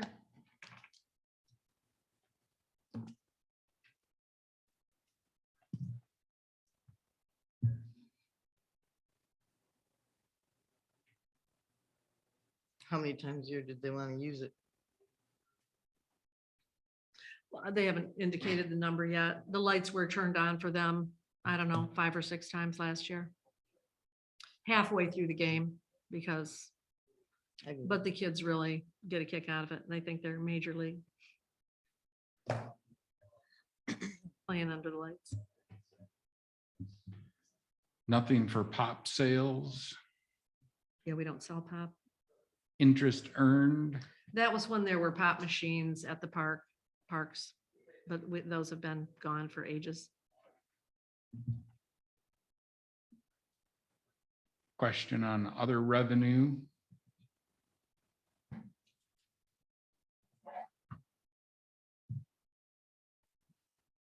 Refunds. What did we actually refund $240 for? I don't remember right now. I have to look it up. I mean, we don't charge for anything except for Pavilion. the pavilion, and it was only leased one time, It was leased. yeah, one time. $75. I don't remember right now. I'd have to look it up.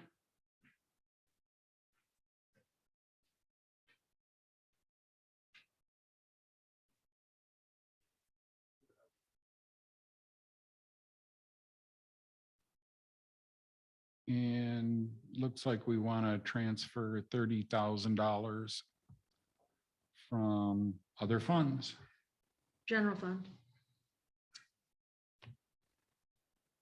We always transfer something to rec.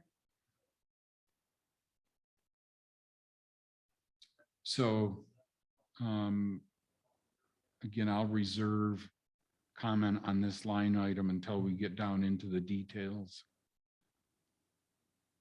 Which line item is that? 699. Oh, okay.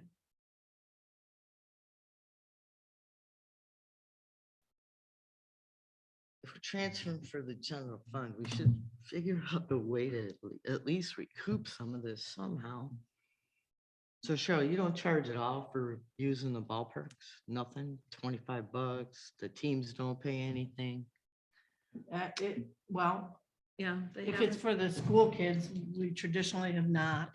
If it's for like a men's league or something, they always have, but So no Little League men's league. doesn't? Little Yeah, League men, doesn't? no, men's league, haven't been here in many, many years. They're all at the Civic Center. Yeah. It was 2008 or 9 was the last year that I saw rental to a league. It's, the rec fund has 4 parks in it and none of them are revenue generators. And there's a good chance they They're never here will for be. the community.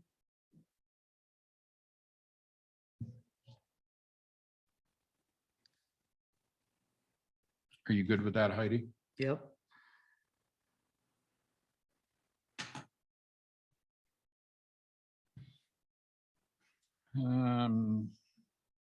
Let's see, I guess that brings us down to expenditures. Salaries. 702, again, that's for the park and rec administrator fees, right? Yes. 703 wages would be for the PrAC, Park and Rec Advisory Committee. Them and also whenever Whitewater Township Park Rangers go to High Prairie Park to clean over there, they put those hours separately. They keep those hours separately and they're paid out of the rec fund.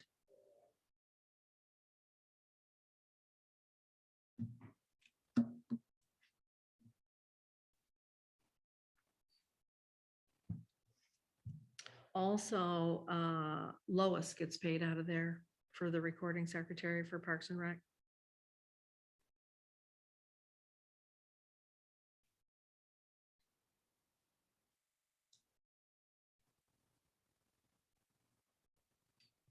And this number includes the recommended wages that you have a little further down. Yep. Okay.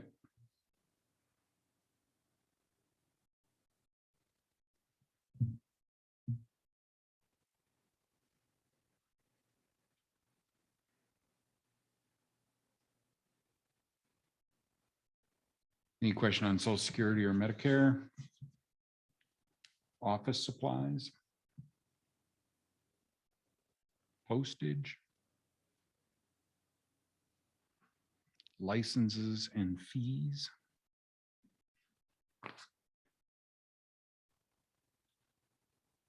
Operating expense and supplies?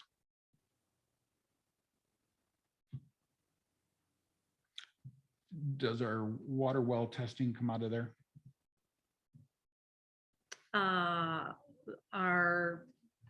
We have to have the water, yeah, we have to have the water tested over there. Water testing and also the startup certification for the public water supply. Mhm.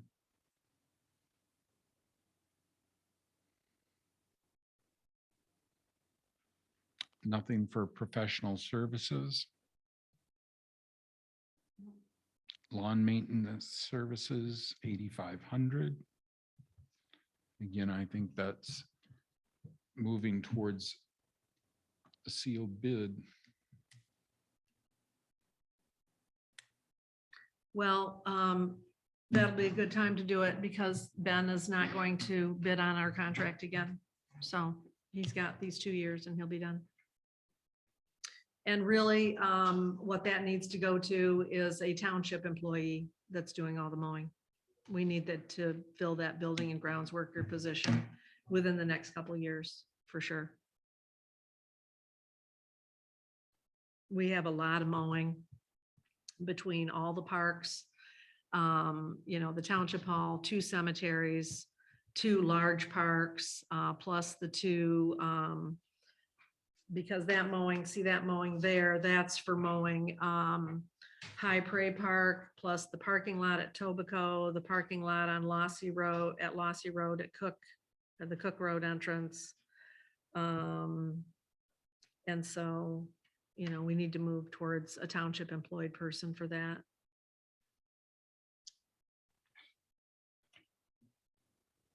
I was sorry to hear the comments regarding a shared employee with the fire department. As I totally agree. I think we could kill 2 birds with 1 stone. And hopefully someday the board will realize that we could pay somebody just to mow the lawns and respond to emergencies when they happen. Well, the comments were Yeah, mainly that the chief doesn't have anybody that's interested in that. So that's the stopper and- right there. and the stopper is the reason why nobody's interested in it is because they feel they would be an employee of the board, Well, they would be. specifically you. Oh, please. That was not indicated at the meeting, so. I agree. That was not indicated, and totally that, agree. that is not the truth at all. I'm sorry. That is Well, then let's completely, put an ad in the completely paper. bogus information. So let's just move on. Yeah. Septic services for rec. We need to get the tank pumped over there again. We haven't had the septic tank pumped over there in several years.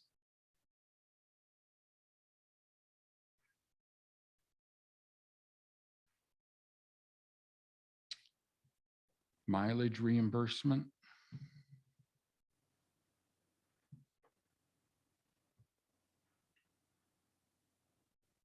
I'm gonna say there's people driving around.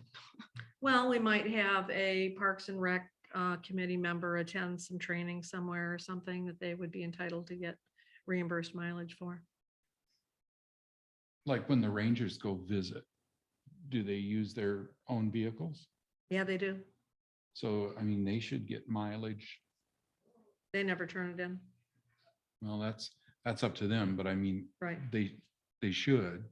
And Yeah. I would think that $50, only allows like 100 miles. What do you want to put it to? And if you were thinking, well, we haven't used anything in 2 years, Right. And much So- longer than that. like you say, if they're not turning it in, they're not turning it in. No. But they're certainly Many eligible to times, do that. what's happening is that, they might be stopping there on their way to the park. So you don't get mileage from your home to your Sure. place of work, or they're stopping there on the way back from the, I don't know that there's all that many times that they go there only to go there. They're on their way somewhere else Sure. to home. And it's a minuscule amount of mileage. It's barely worth keeping track of. I mean, it's not even a mile down Park Road, and then that's what, 2.5 miles up Elk Lake Road or something like that. I mean, to keep track of 6 miles at 50, 60 cents a mile is pretty petty, actually. That's probably why they don't do it. Yeah, because it's more work than it's worth. Education and training. Publishing. Electricity.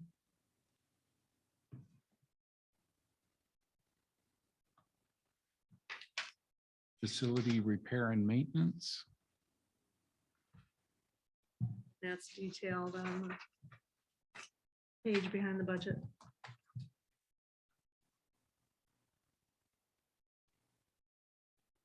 So you got $3,000 to fix lights that are out, Yeah, and And- that's an old quote.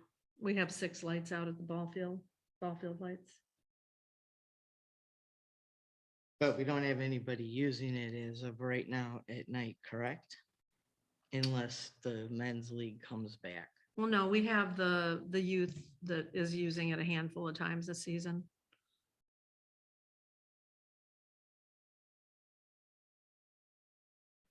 So do we want to jump down to the detail sheet? That's where I'm at. There. Okay.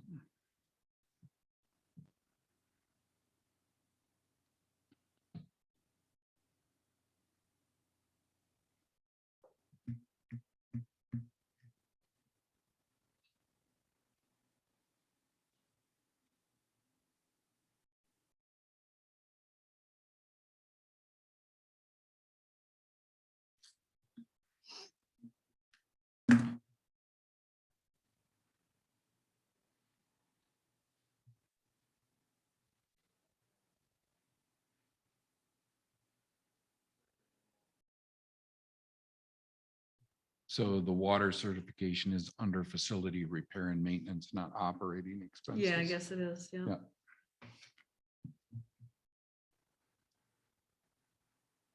Operating expenses are, hand towels, toilet paper, cleaning Sure. supplies.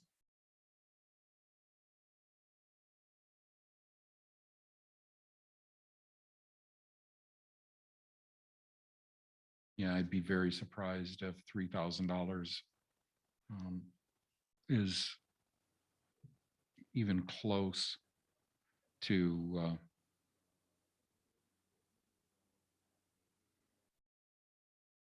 covering 6 lights. The 4 here in our parking lot were $8,000, $6,000. Well, I'm not talking about the bank of lights. I'm talking about, there's 4 lights on each pole. And I'm talking about, there's one out here and one out here and one out here. Right. I mean, those are real old lights Oh, yeah. over there. Yeah. So, But that's what I mean. I'm replacing 4 here, yeah, I just don't have. 2 that you get to by a ladder. Right, And 2 you need a lift for yeah. is Well, over $5,000. Yeah, I hope we can get that done soon because it was October, I put in a request for that to get the parking lot lights repaired, especially that one by the dumpster. That one's always out when I leave. And it's on when I come in the morning. Yeah, I don't know. It's when you come in I in the think it morning, it's blinks. light. I think it blinks and they should be off. It's always out. It's always not on when the other ones are on Yeah. when I leave. So we have. a And that's the problem with newest that. light of all. No, I don't know what happened to it, but Paint the well shed. How about we just redo that one? It was bad 5 years ago. yeah, maybe it's not even worth painting.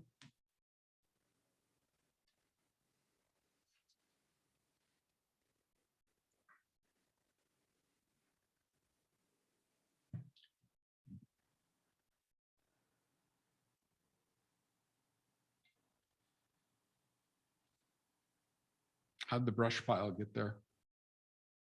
That was brush, that was, from the trees that were, that fell down in the August 10th storm at High Prairie Park. And so we just put them there and then the chief, agreed to burn them. And, then they didn't all burn. So we have another, Elmer's has given us a quote on removing the brush pile and doing some gravel on the main drive into there. I think they actually extinguished it because of neighbor complaints. Well, whatever, they're not gonna burn anymore, so we're just gonna have it removed. Wonder how come they weren't taken to our brush drop off out at the park? Because why take it out there? Why pay somebody $5,000 to get rid of it? Well, we're not paying them $5,000 to get rid of it. This is an Elmer's quote from Eric Sanborn. And I forget how much goes to the remove the brush pile, and actually the chief got this quote. So originally we thought we'd just burn it in place, then it wouldn't have to be hauled. Right.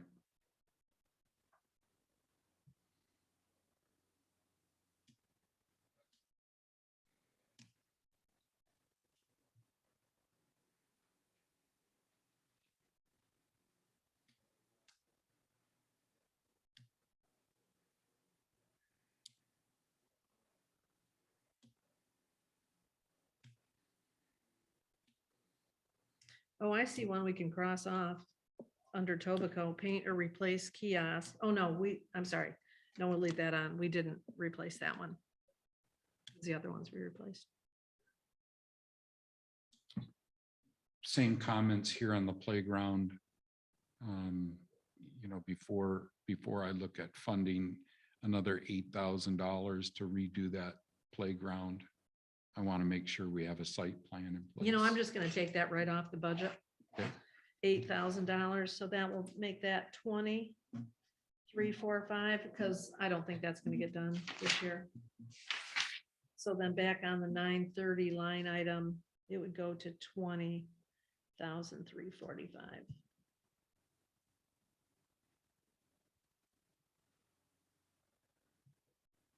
And that playground gets a lot of use, especially when the teams are over there playing.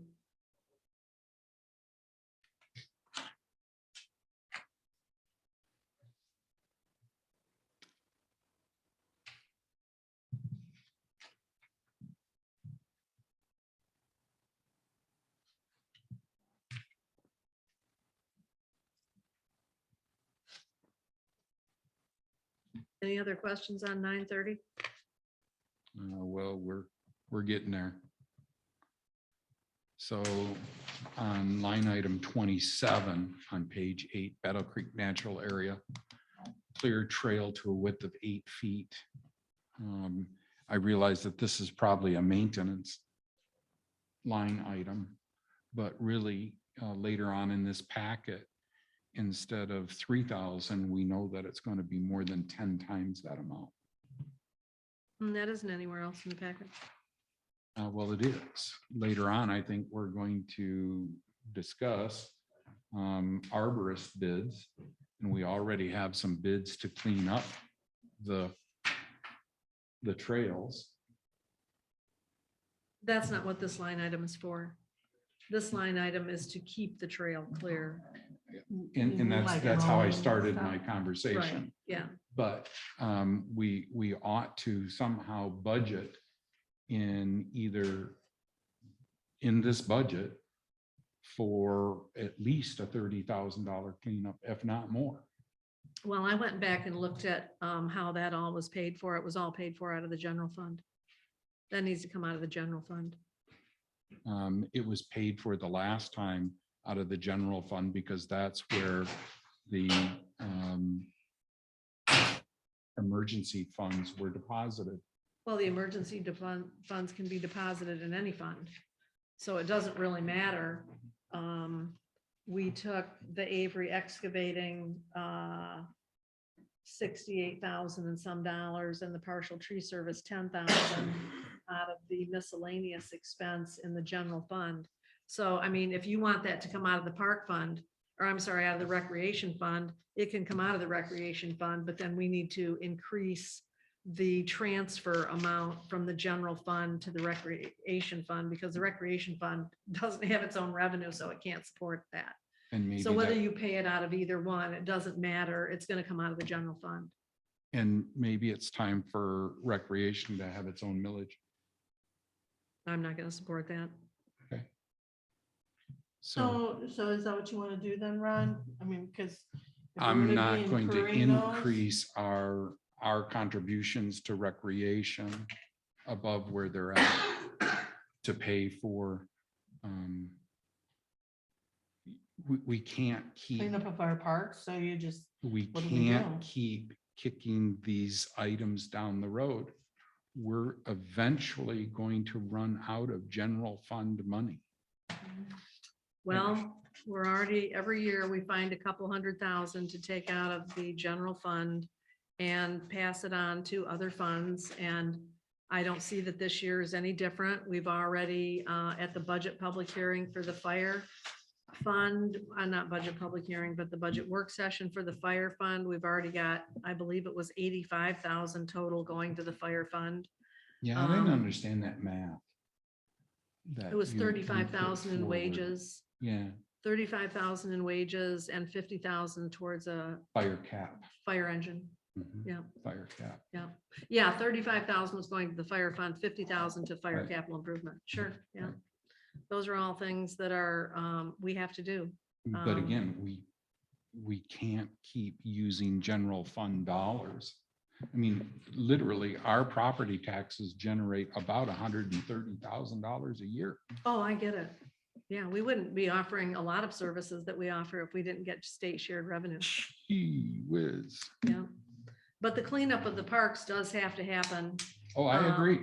Yeah, and so whether it comes out of, you know, and if you had even had a millage, you wouldn't even get that. You'd have to get it on the ballot in August or November, in order to start collecting it in December.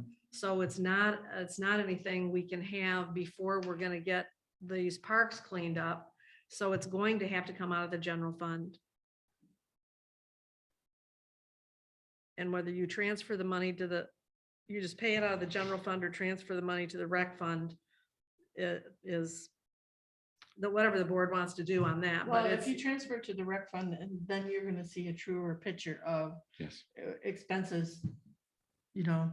Yeah. If you do it out of the general fund, it gets Yeah. hidden and you don't see it. yeah, So, and then if you're talking about trying to do a millage, when people start looking at historically, how much are you spending? They don't see you're spending very much if it's in the general fund versus in the recreational fund. yeah. Proper accounting. So I wonder what amount do you want to throw in here for the Battle Creek Natural Area and Lossy Road Nature Trail cleanup?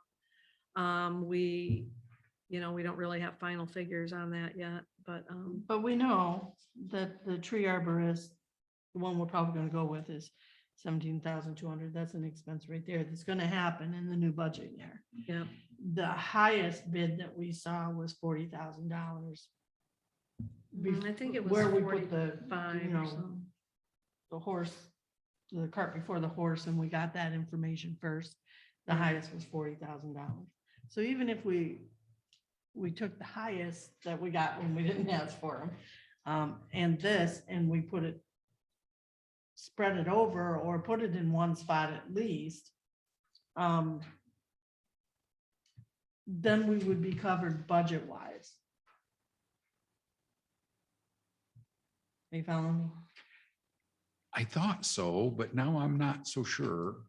What did you mean by one spot? Within the recreation budget, because we're talking about Battle Creek and Lossy Trail cleanup. So I don't know how much each one of those is going, we could take the tree arborist and split that equally. It doesn't matter because it's all But- coming out of one fund. I understand, but I'm Right. saying line item wise. Right, well, I If we think, want to show how much it cost us to run Battle Creek or Lossy Road, if we wanted to split those up within the fund, Mhm. it's easy to do for the tree arborist, but not so much so for the actual removal of the trees, because it may cost a lot more for Battle Creek than it does Lossy Road. Now. Or vice versa, Or for or vice example. versa, right? We won't know that until we get the actual breakdown of the cost. And we can fix it then. Accounting wise, we can make the adjustments in the general ledger to show where the money actually went to these two. But to appropriate the funds from the general to this, I think is an appropriate move, because we know we are going to have to expense this money out coming up. So the question is, do we want to put it in just one line item in here or split it equally and make the adjustments as we go along? What do you want to do? Well, Because we know we have to do it. I don't know that the bids we received, you'd be able to really, one of them, maybe you could probably determine how many trees were in a certain section on the map or something like that. I don't know that that's worth it to us at the board level, is it? To split it up Yeah. and, well, They would. know. because it's coming out of the same fund, I think we just have one line item for the cleanup of that. You know, when we did it before, we didn't split it up between the two trails. Yeah, but we did split it up because it was in the general and there was, I Right. mean, we have an opportunity to actually see what the expenses are for these parks. So we could say, I mean, if We'll have to this put board the- or a future board decides they want to go for a millage for recreation, They can say, we have spent X amount of dollars on cleanup and keeping Right. trails open. Yeah, But if you don't do that accounting right up front, you don't have that information to provide. yeah, that's true. Yeah, if the board wants to do that, that's fine. I mean, I don't know what figures you want to use. Likely the 17.2 is going to be the arborist bid. And then, I mean, do you want to use 45,000 or do you want to use a higher figure? Because we don't have, those bids are going to be resought. Right, I was just using it as a basis to Right. someplace to start where we think, because we're trying to budget, but we don't necessarily have all the information yet, but we've got to, what do they call that when you're guessing and it's a logical thing? What is that? What's that word? That word just flew right out of my head. Guesstimate? No.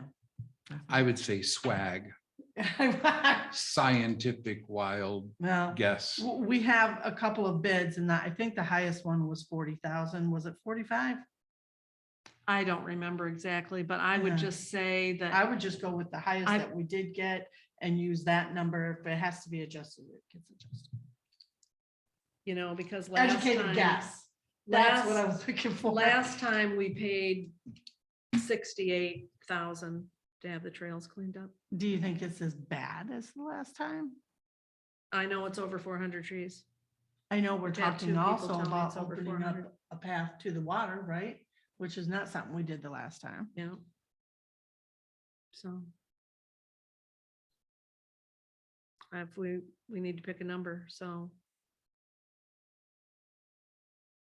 I mean, you could say 60,000 maybe plus the 17.2. So that's, or do you want, what does the board want to say? I don't care what number gets used, actually, something realistic.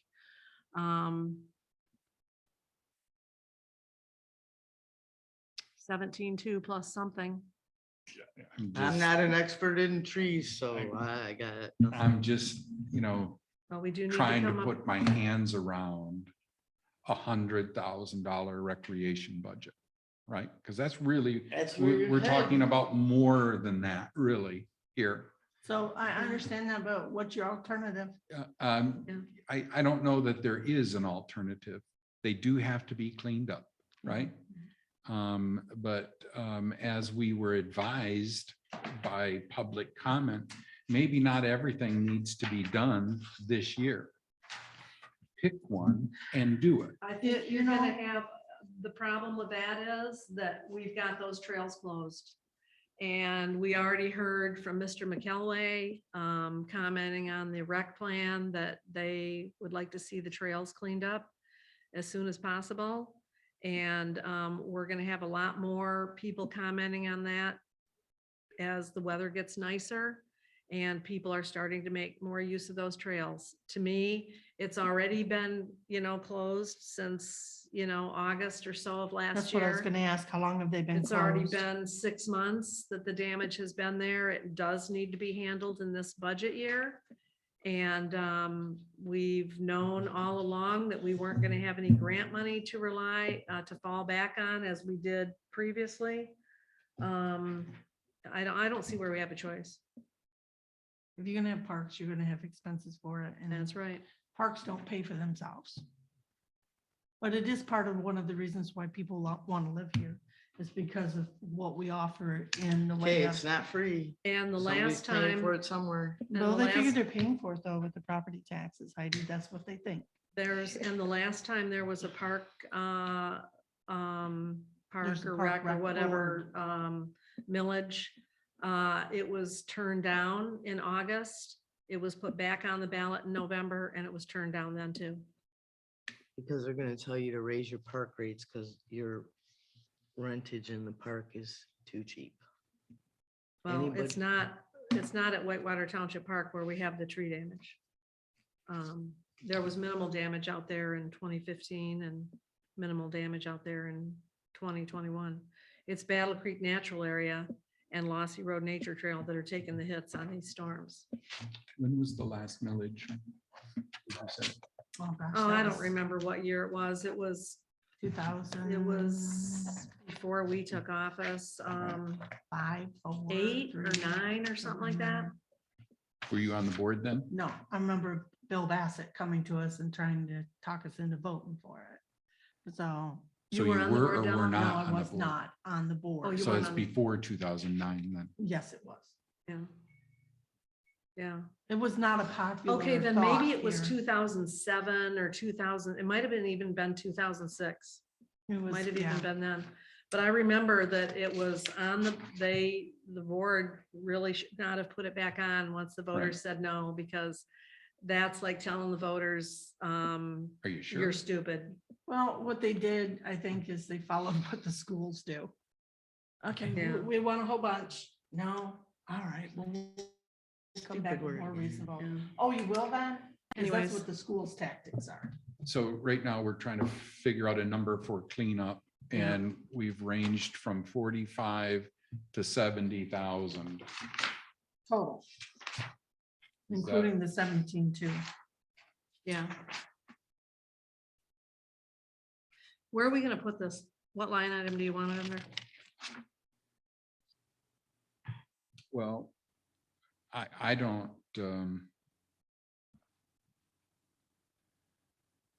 let's see. Let me get back up to that page. Wouldn't it be considered repairs and maintenance? Yeah, I would put it under there. I'm asking the board, do they have any other ideas or?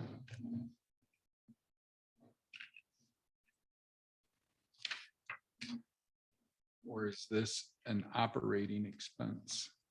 Not really. No. I mean, if you want it set out by itself, you could put it under miscellaneous expense. Either that or we could create a new line item for it. I have a feeling this is something that we're Storm going to damage have to cleanup. do on a regular basis, maybe every other year or something. Somebody should go in and, You could create a new line item for storm damage cleanup. In the 900 somewhere. well, that would make it very clear what the money was being spent Yeah. on. I vote for that. Why would you say the 900, Cheryl? Well, because there's plenty of numbers that are gonna be available in the 900s. You know, it'd be down here under these facility repairs, somewhere between facility repairs and maintenance and capital expenditure. I can go in and see what line item numbers are available. They may not all be shown on here that are being used because they may not all be used in the rec fund. In the rec fund? Right, so I have to see what's available, but And storm cleanup is what you're thinking? storm damage cleanup.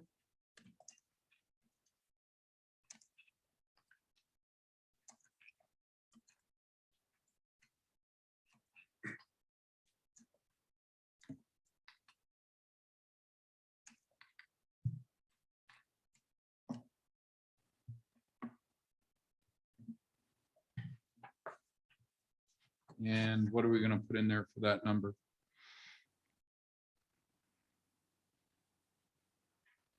$67,200. I want 150 in the 17 too. I'm in agreement with that.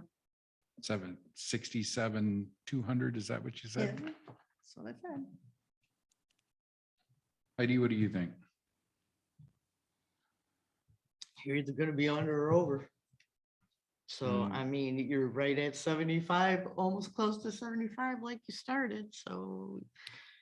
You And that's coming wanna, from the general fund, huh? I don't know where else you're gonna get it, No, because no one wants to find anything. So I believe that was, that question arose from line item 29, clear trails to 8 foot wide.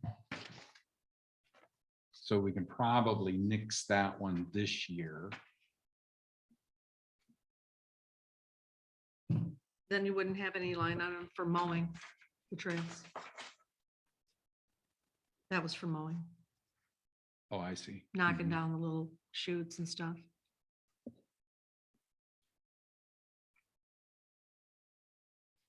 Putting 67.2 into that new line item changes 699 transfers from other funds to 97,200.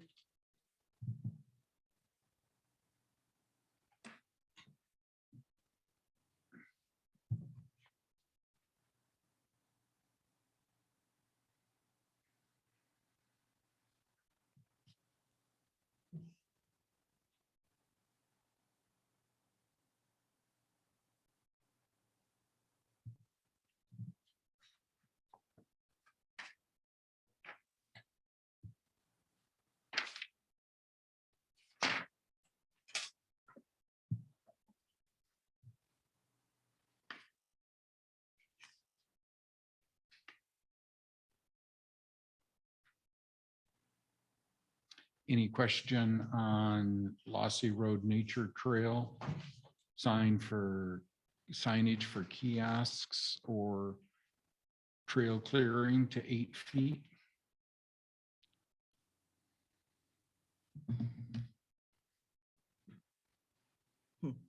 8 feet, exactly the width of a roadway.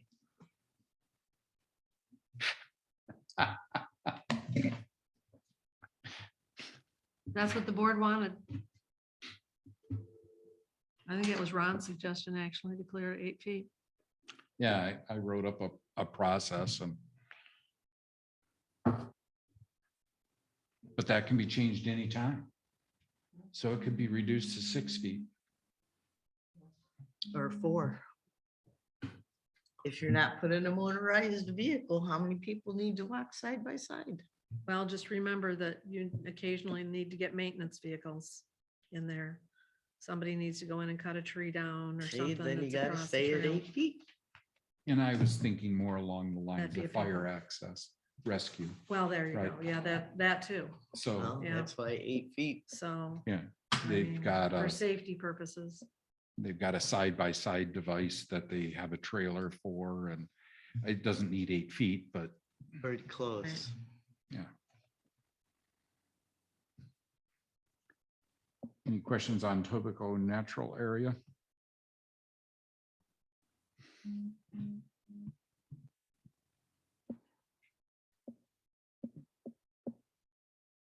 Capital expenditure for High Prairie Park.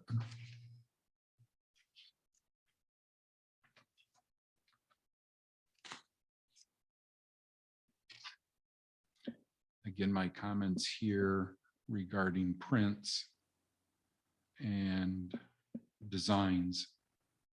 What the board has already approved apparently is not now going to be used. And so I want to see prints before I fund. Now, you say you're already seeking engineered prints for these, so there must be something that Prac reviewed Yeah. available to the board. Mhm. Yeah, we've had it. The board has? No, the board hasn't, but it was actually Lynn gave us his rendition of what he would build out of wood back when we got the first thing from Perfect Fence, because we got more than one quote. But the Parks and Rec Committee wanted to go with the steel structure. And then that got to be horrendously expensive, and so they've circled back to wood. Mhm. It's just a simple design. And this is one of those projects that really could be put off. No. Yeah, it could be. No, You got benches. we want the dugouts out there. They need to have their dugouts. There's no reason to put it off. There's no reason to put it off.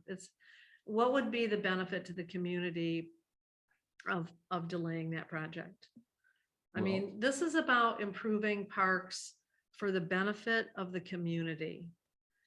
You know, the public wants to see, the parks are getting used more and more all the time. We had more use than ever of that batting cage last year, and we actually collected some batting cage fees for that, some donations, because it's not a set fee, it's a donation, right? And So we're getting more use of that. People are finding out about it. People are finding out, that we've got this facility here, even if they don't live in the township, people stop by, and use that facility. And people want to see the parks improve. Do they want to reach into their wallet for more money than they're already paying? Generally, no. They expect the township to fund parks. We're very fortunate for Whitewater Township Park that generates plenty of revenue to cover the expenses of the park.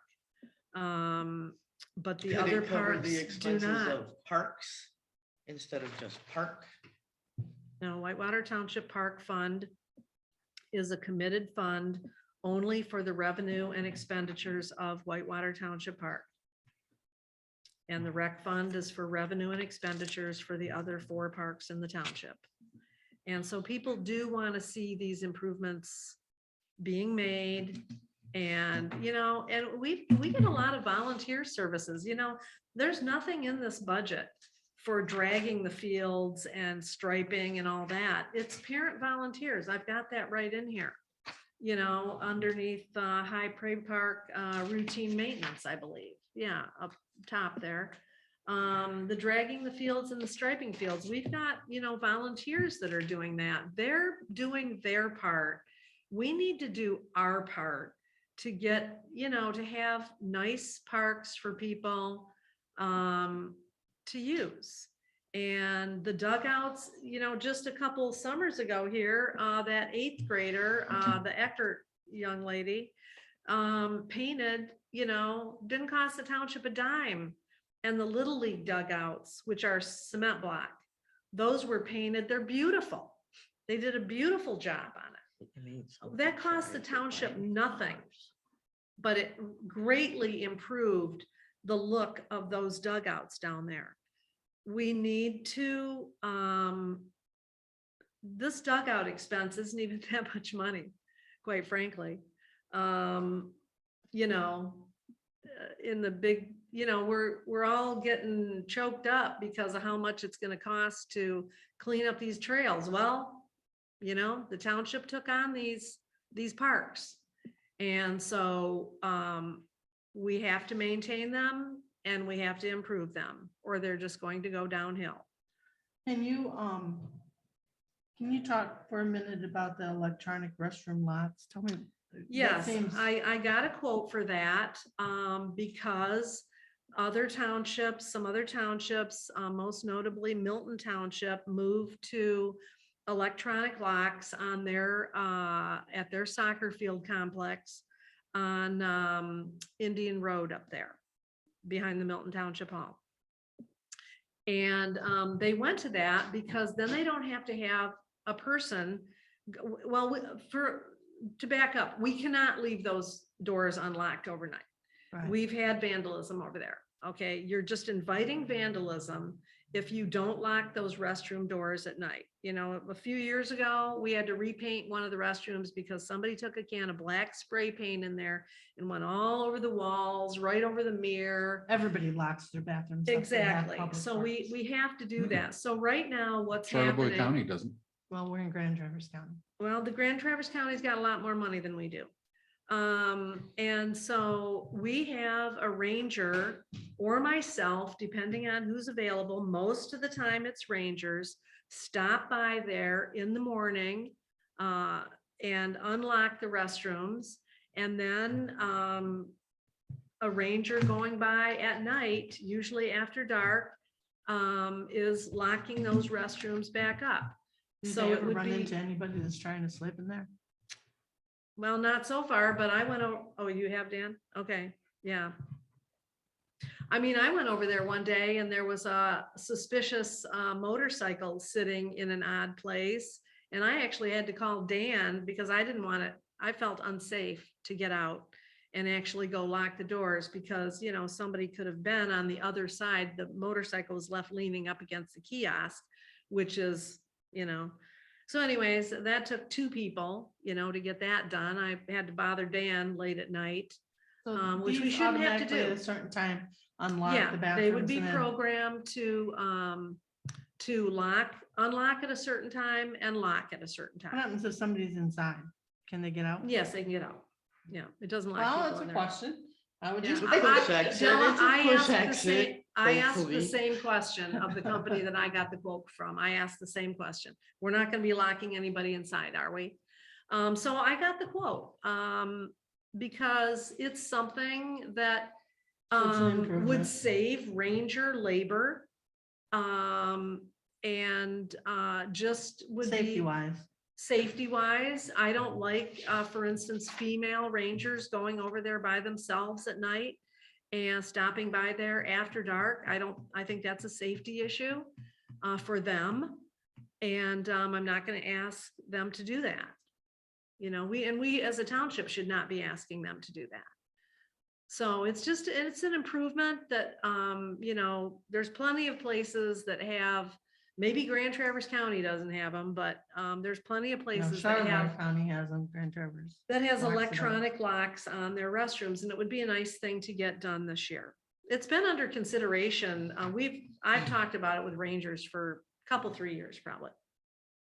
And we just hadn't gotten the quote on it, so I put that in there. Okay, so once you lock the bathroom, who's gonna know the code to get in the bathroom? There is no code. They unlock automatically in the morning. They're And then, so they're gonna electronic locks. unlock at 8 AM and lock at 6 PM. Well, they're not gonna lock at 6 PM because it's But not yes. dark out. But generally, Okay. yes, you program it, you would probably program it to, you know, the time and when it gets dark and all that type of stuff. But there's sometimes teams over there till after dark, getting their play done, you know, getting their games done and stuff like that. So, and there would be signs posted that they're gonna lock at such and such a time, you know. Now, somebody can defeat the lock by putting something in the way, but you know, Somebody's so- gotta plan that out. yeah, Well, you just told them the idea. so, Well, I mean, that's not going to be any labor savings because we're still gonna go there and check those things. no, we're not gonna stop there and check them. I believe what you can get is you can get a little notice that a door didn't lock. Like, you know, on one of our cell phones or something, we can get a little notice that the door didn't lock. So no, we're not gonna be going there on any kind of routine basis. It's a security thing. So just to be clear, I'm not supporting the dugouts at this time. Everything else there, I think is just fine. So So the sooner we get the site plan or in this case, the plan for construction. And it doesn't have to be a full set of construction prints, Oh, no. but it'd be nice to see what it's gonna look like. Yeah. Or before at we- least know we're gonna, it's big enough to cover the benches. Before we get to an engineered plan set. And then so is everybody fine with high pray capital expense? Any other line item of concern? No, So that brings us to the next two, Lossy Trail and Battle Creek. We have to pull some money out of this recreation fund.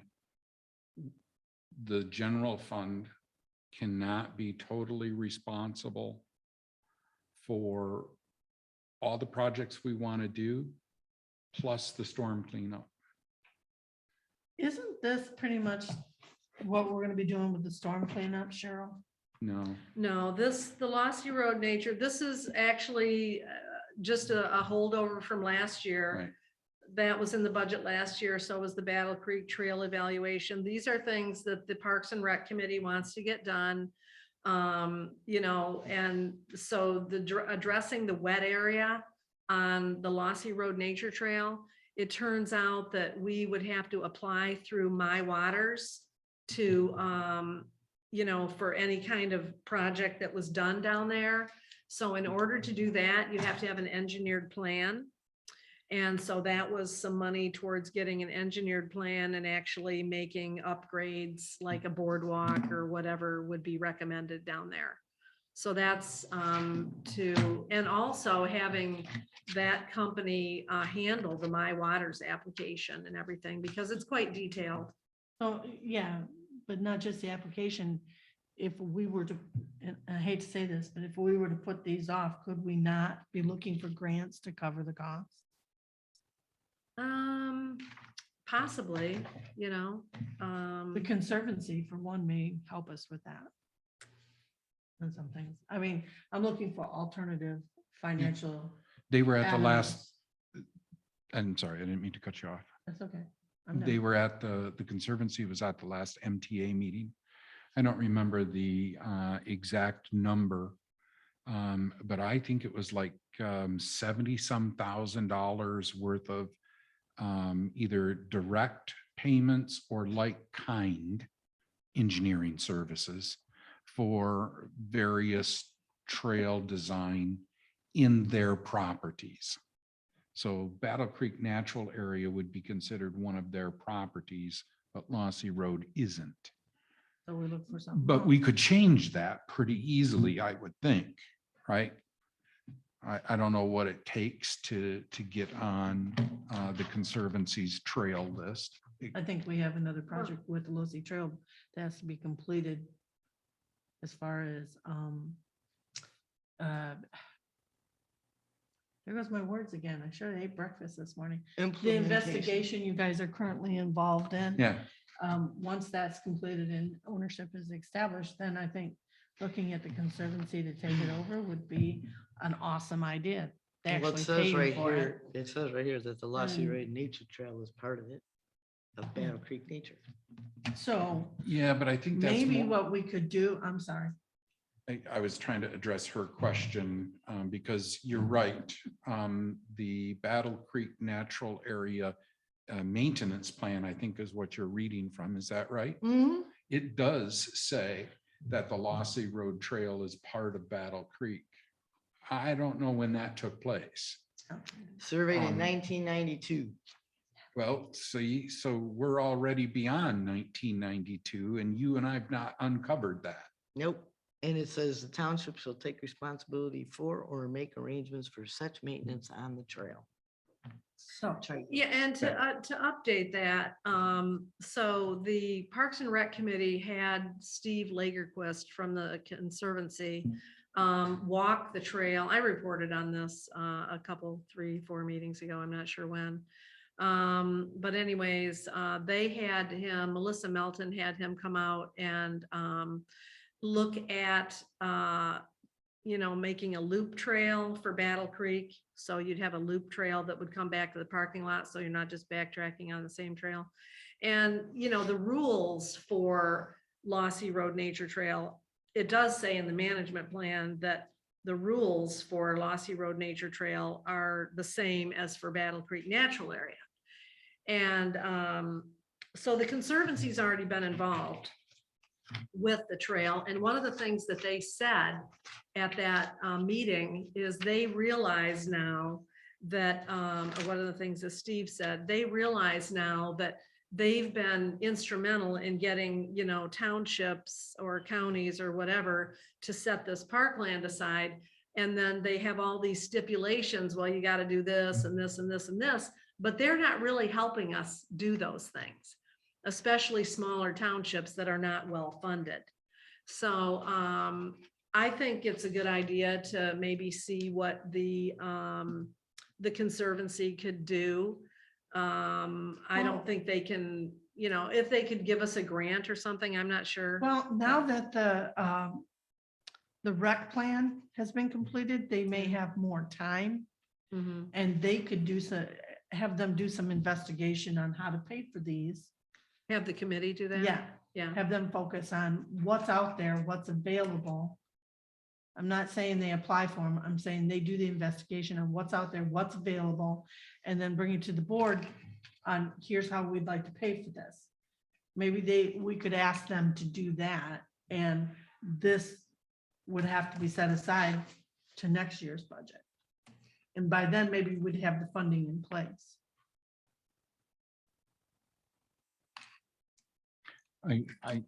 I like the way your idea sounds. But again, asking people who are gainfully employed, most of the prac people are gainfully employed. I think that's a big ask from the board, but I like where you're going, and the worst they can do is say no. We Yeah, don't have time. but let's Right. ask them. Yeah, and so I'm on board with that. But my major concern or thought here is trying to reduce the number of things we're working on. And also then if we eliminated both of these for this year, that puts $40,000 back into 930 or subtracts $40,000 from What we have to 699. transfer to I'm the, sorry, from the general fund. 699. Right. Yeah. So, You know, I think that's a good suggestion. I would, you know, the Parks and Rec Committee isn't probably gonna be too happy about that, but this trail cleanup thing really has become a priority. And so I think that we're gonna have to do that. I will say this. When I first started working with Whitewater Township, the recreation budget was under 7,000 a year. They did nothing. Yeah, They didn't have a Park and Rec Advisory Committee either that did an evaluation of our parks and what was needed and what's lacking. Like, we are very fortunate to have that group now. They were not even addressing anything to do with the Battle Creek Natural Area Plan, the LoC plan, none of it. So the fact that we spend money every year in recreation is a huge improvement from prior to 2009. So, and I don't think PrAC is going to be real upset about this because we have a good reasoning, yeah. you know, our findings of fact. And I think the money can be better spent on finishing up some projects that we are in the middle of. Finishing them up, the playgrounds, the ball field, things that we are already money invested into, but not completed. So we're gonna And the take, cleanup, the storm cleanup. so we're gonna take the 25,000 and the 15,000 out and put those on hold for a year. I say so. What do you think, Heidi? You gotta do something, otherwise you're just gonna keep bleeding.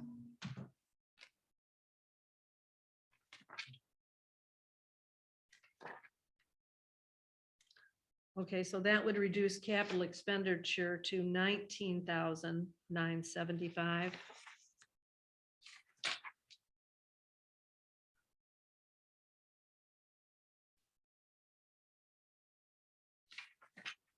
And would reduce transfers from other funds to 57,2.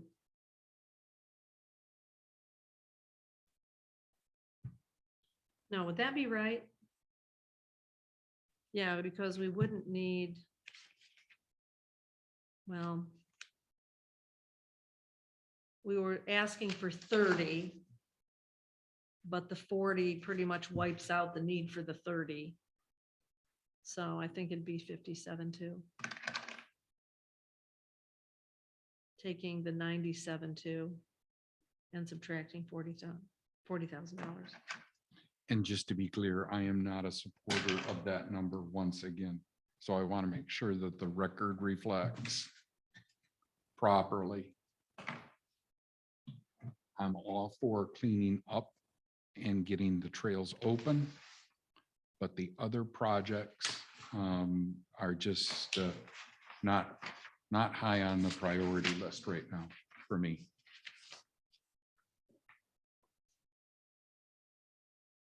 So I think. And the rec fund right now, or as of 12/31, the fund balance in that was just a little over 67,000.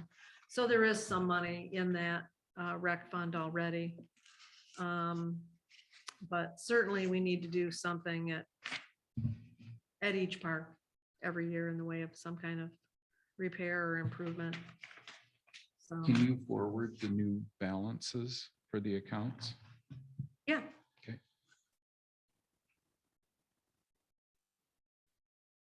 You get those monthly between the two of you, What's that? I'm sorry. the cash balances for the various accounts. You do the We monthly? get a monthly. We balance monthly. Okay, so as you balance each time, can I get a copy? Do you just want me to forward it to you? Yeah, that's Della fine. would be the better one to do Yeah, that. that's Yeah. fine. She has them. We use the treasurer's copy. Because on the Excel budget that you guys got from me, it will actually automatically calculate what the deficit is to each fund balance, each fund's account.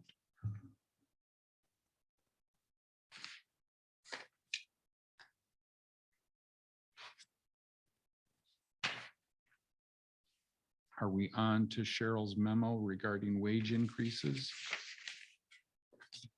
I would say so.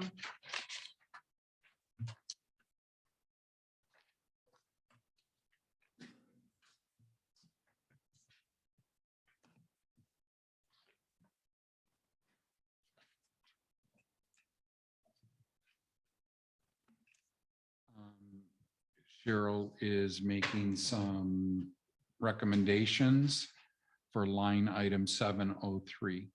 Anybody have comments or discussion? I would like to know how many people are starting at $18 an hour? Isn't that what you approved? And then how many are gonna be at $25.70, or are you doing a tier system? And I'd like to The know how many. 2570, that's off the state parks.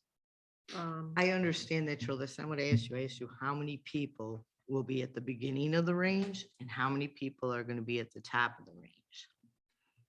Well, it depends on who comes back from last year and how many people we have yet to fill the positions.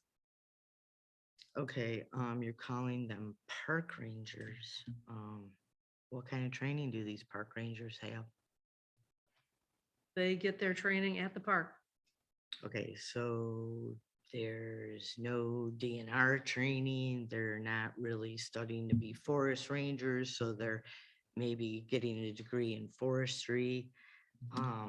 I don't know if this 1829 to 2570 can be considered. Let's read it. Can't really call them DNR park rangers because although they're working in the DNR environment, they're not taking any of the training from the DNR.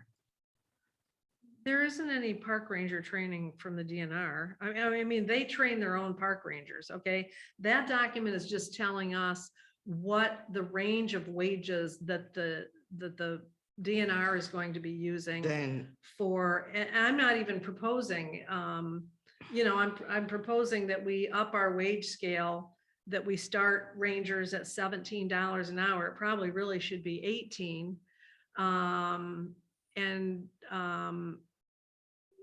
But so yes, and those 3% automatic increases. And for people who return, who have been at the park previously, they will start where they, according to what experience they have in the park, do you if they drug, have any. do you drug test these people We do. So. and a background check? Not do. to, not to interrupt the conversation, but Heidi, on our packet, page 13, I Mhm. think Cheryl is referring to the graded wage scale. Right.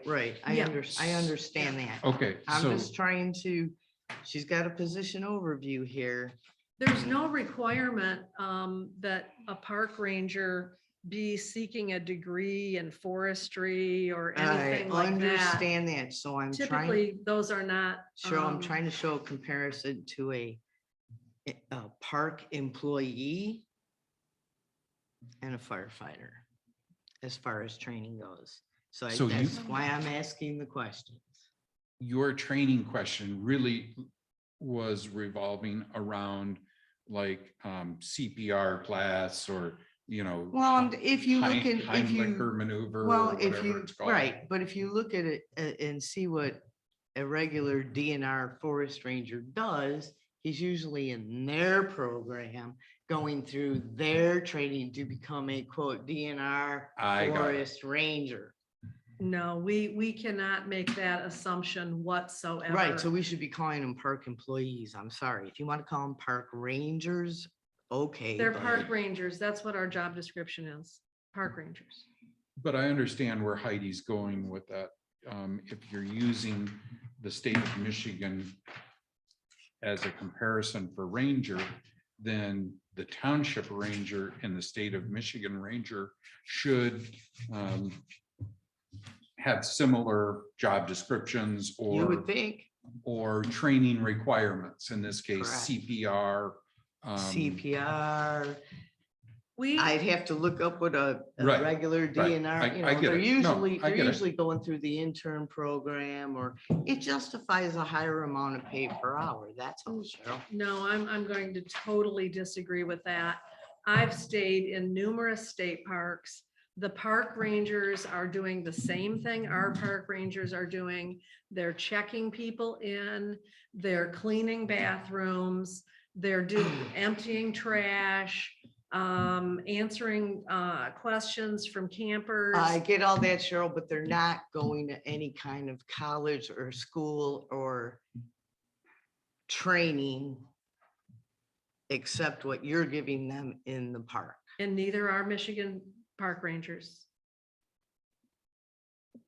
Aye. State park rangers, you mean?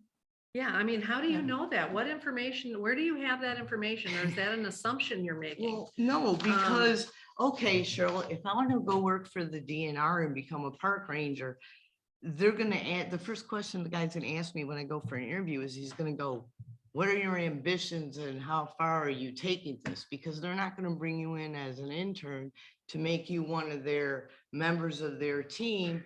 They want qualified. There's a difference, Cheryl. Okay, Heidi, I can tell you that the How about a Traverse bathroom City break? State I Park, think I could so. use one. I could use one too. sure, that's fine. The Traverse City State Park is not looking for career, Cheryl, I'm DNR just trying to employees. show you the difference and neither are between, we. you can call them whatever you want. I'm gonna call them a park employee because a park ranger to me has college, How about has bathroom break now? training. I'm Yeah, sorry. Go, I gotta go too. I We'll don't So have have a- a choice here, I'm sorry. I'm just, We're there's a recessing at what difference. time? 11:37, please. Well, what about them snowflakes outside our window? That's better than freezing rain.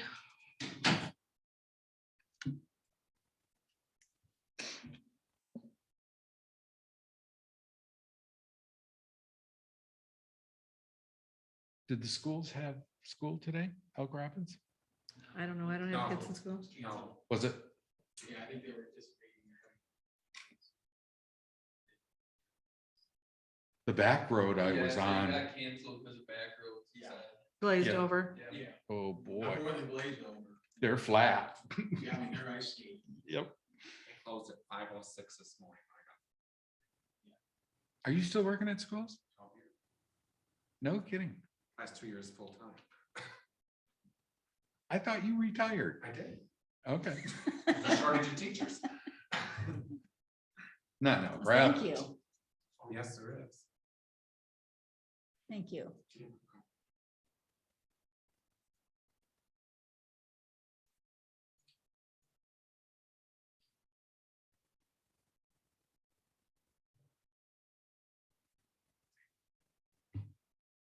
You know, I'm not advocating anything improper here, but if somebody wanted to go use the men's room.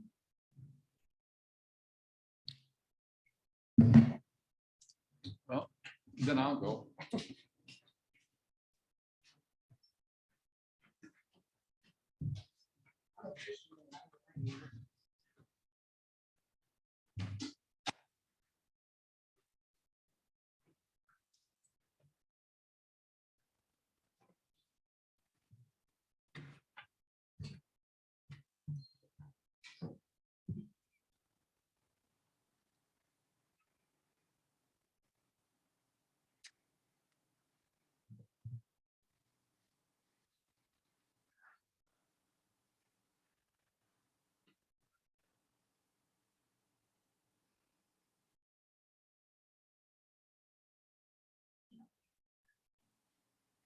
went to school with them.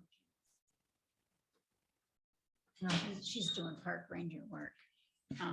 Was in Manistee and she's up here in Traverse City now. And they're actually putting out a call to people Yeah, I to saw. come in, and that's a no training. I mean, they're asking for, like me, she specifically asked me if I wanted to do it. It's a job. Yeah. Yeah, I think Cheryl actually put in the call for them asking. They've reached out to the townships also. Ooh, No, right? I didn't listen to all She what you put said. that in there. Oh, okay, that, yeah. This is what Well, yeah, except that it's not season. seasonal park Oh, rangers. seasonal, okay, yeah. Yep. Aaron says, I'd love to work with you.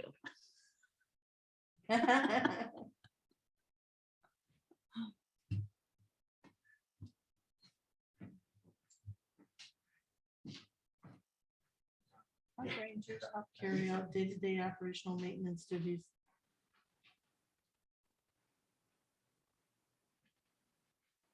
Maintain grounds. Provide direction to staff. Perform others' duties assigned. Wearing lots of hats. Yeah.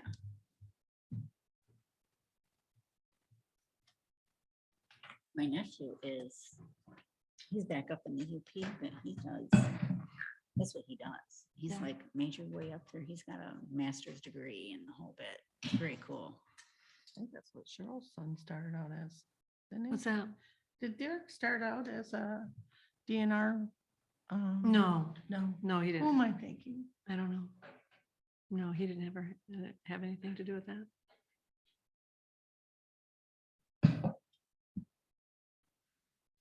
Is the board set? I'm sorry. I am. I'm Heidi, good, I'm good. Lois? Yeah. All right, so we'll reconvene at 11:42 then. Please. And I think, Heidi, we left the conversation off. We're trying to draw some conclusions between park ranger wage and potentially emergency services people. Is that kind of the idea that Kind of, you're looking at? yep. You can't tell me that a firefighter and a park ranger is the same. Yeah, I totally understand that. The risk involved is a difference. You know, and Chief brought us his budget and he chose the wages that he wants to pay his firefighters. If he would have brought a higher wage, I would have said yes to that. I'm simply trying to make sure that the park is staffed for the summer season. And there is no requirement of Michigan State Park Rangers that they be pursuing any kind of park type. That's fine, degree. Cheryl. Excuse me, if I I could get just it. finish what I'm saying, Heidi, and then I let you talk and I didn't interrupt you. There's no requirement that those rangers be pursuing some kind of degree. And further, I would have to say, you know, this board just approved $18 an hour at the last meeting for additional activities compensation program for people to drive to training sessions and sit in training sessions or be home and sit in training sessions. They just approved $18 for an extremely sedentary activity. And these jobs are to not pay park rangers a minimum of $17 an hour this year. You're just sending a message that you don't value those rangers. They clean up after campers who make disgusting messes in the bathhouse, completely the get that, Cheryl. showers, other places in the park. You know, you're not just everybody is going to do that kind of work. You're talking more similar to somebody working in a motel Not when that Burger is- King and McDonald's are paying A $17 hotel's an hour. paying you over 20. I Yeah, get it, mean, but the it's, question I you know, when asked you. we've approved an $18 an hour wage for people who work for the township to get reimbursed for some things, we should be paying park rangers at least 17, if not $18 an hour for working out in the elements on extremely hot days. You know, working on extremely cold days. They're there, they're taking care of the campers. And it will greatly handicap the hiring for this season if we don't adjust the park ranger wages. I get it. I'd like to be, you know, I'm not making $18 an hour either, Heidi. Cheryl, I just, you the know, question I want I'm you to not com- answer I'm for not me, you're compl- not answering. I'm not So complaining about, what's your question? I asked you, how many people in the park are at low range and how many would be at high range?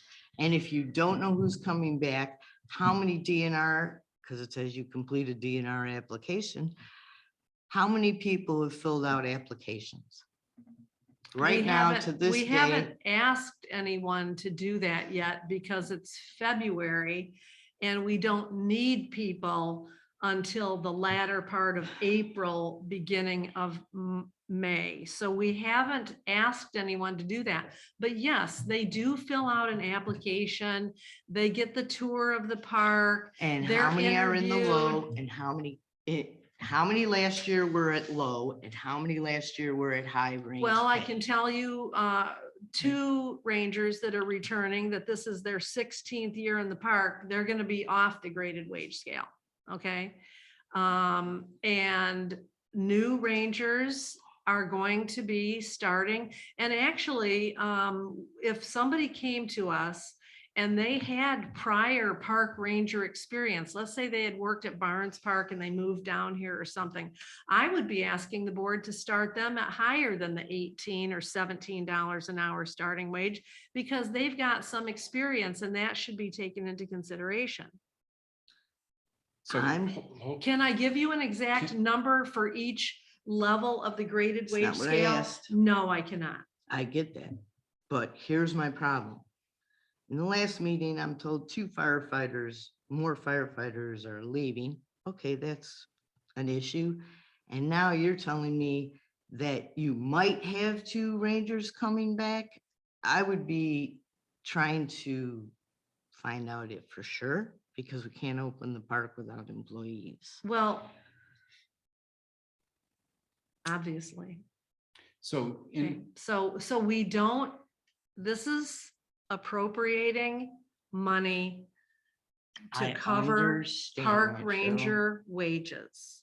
Okay, so we need to be prepared to pay wherever we need to on the graded wage scale to entice people to work at the park. It's a huge, huge, huge battle out there for employees, and every restaurant, every motel, every I gas station, completely get that, Cheryl. every job that there is out there is having trouble recruiting. Contractors are having trouble recruiting people, and they're paying a lot more than we are. Cheryl, how many um, employees do you need to open the park? To open the park, what would you say, Dan? 3 or 4? 3 or 4 to open the park.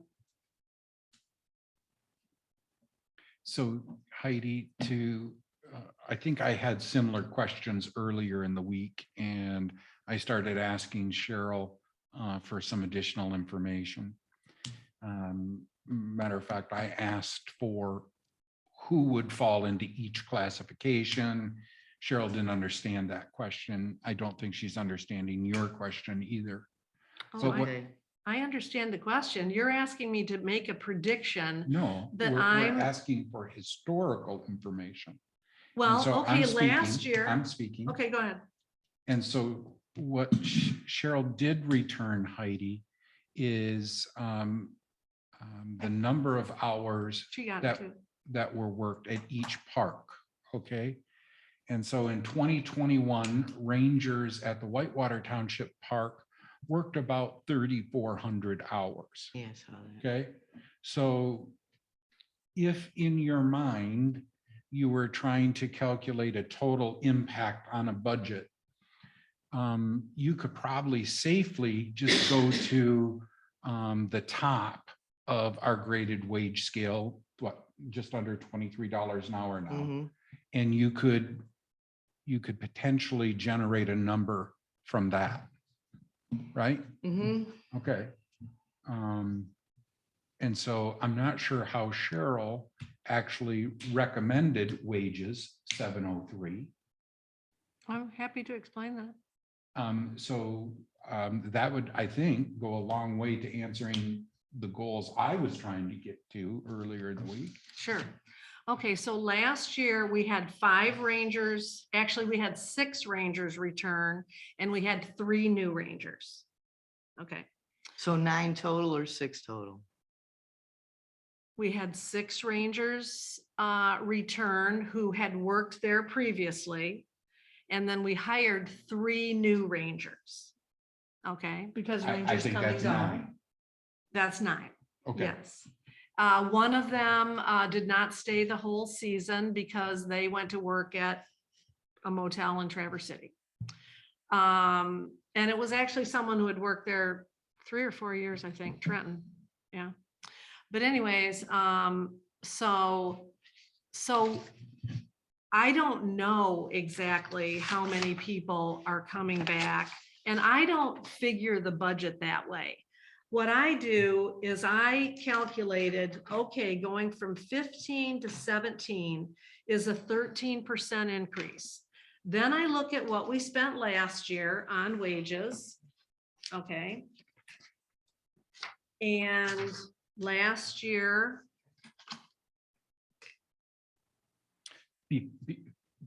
Before you finish that statement, is 9 what you consider to be fully staffed?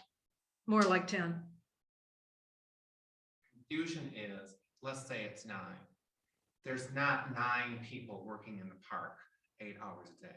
Oh, we Right. understand Oh, that. I get Yeah, that. we're I not get there. that. You can, in most instances, staff if you're asking me, staff the park daily in the high season with at most 5 rangers.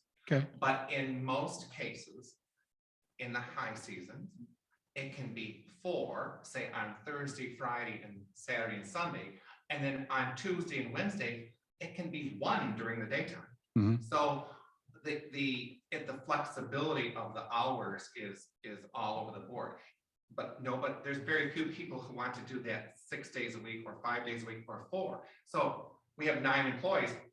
One of them only wants to work 1 day a week. Because I was trying to think if you could go maybe like offer a Tuesday through Sunday or, I know Thursday through exactly how to Sunday. schedule it. And I know exactly what I need to schedule. But I don't want to imply that there's 9 rangers working at all. Oh, no, I No, get no. it. I just wanted to know how many total employees. I got the hours. She sent And the hours. then I they can quit do in the the middle of the math. season, or they work for 3 weeks and they don't come back, and so it's flexible. And so I think the way Cheryl is going to calculate or explain how she calculated this probably works off of last year's numbers. Yeah. Sounds like that's the path we're going The down. last couple years. Sure. numbers. So I just wanted to understand whether we felt the 9 was our fully staffed configuration. Because if I remember when we were doing schedules, it was around 12.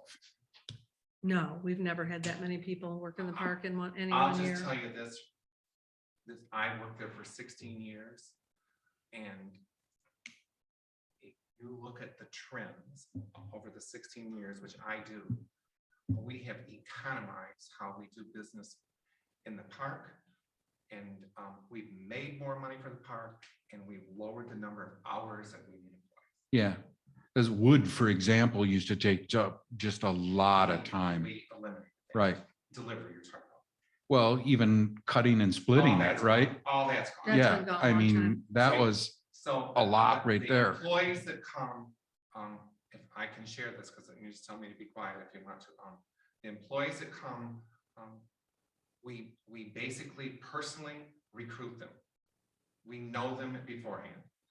And so then we let them tour, we show them the job, all the job descriptions are written, which includes cleaning, security, office, and just basic hospitality, okay? So we don't just put out an ad. We go out and find people, bring them there, show them around at their expense. And then if they don't want the job, we don't pay any medical bills. And so the recruiting process is not easy. So for one concrete example, a high school student turned 18 last year. I've known him forever, just named John Clem. I tried to recruit him. We were paying $15 an hour. He washed dishes for 18 last summer. He wouldn't come. Yep. Outstanding. And that happened more than once. I had a guy from Alden who had worked for Barnes Park for years. Brought him over, showed him around, asked the wage, not interested. I mean, And that's that's, okay. and that's going to be a reality. Oh, yeah. And But there's we are also- addressing it. And reality is that, Yeah. And there's the generation out there, they're not all necessarily committed to work. Their parents say, you don't have to work. You can go to all these games and activities all summer. We'll take care of things. So the work Have you thought ethic about is not lowering the the same age? as it was when we were young, which was just Sure. a couple of years ago. Can you lower the age You don't to have as many 16 people or looking for a 17? job. You can, but there has to be an adult with them. And Because of the insurance reasons, right? well, probably, but there are some, it's not just a cleaning job or an office job. There are some real hard customer service things that you have to take care of in the park. Hard. ones. Subjected teenager to it. Yeah, so you can't just rely on that kind of person. So I'm sorry, that was a 5-minute run Right. around about just important stuff, but Okay, I so, wanted to know whether 9 was your full staff. That Right. was the. and I question. don't really agree with that. The year before, we had 10, Dan. Okay. We had 10 people in 2020. Okay, and we really only had 8 last year because Trenton didn't stay that Right. long. He came back, he was calling Dan in January, I want to come back, I want to come back. And then he came back and it wasn't too long. So we really had 8 rangers last year. And we had 10 the year before. I more consider, and I had to work at the park.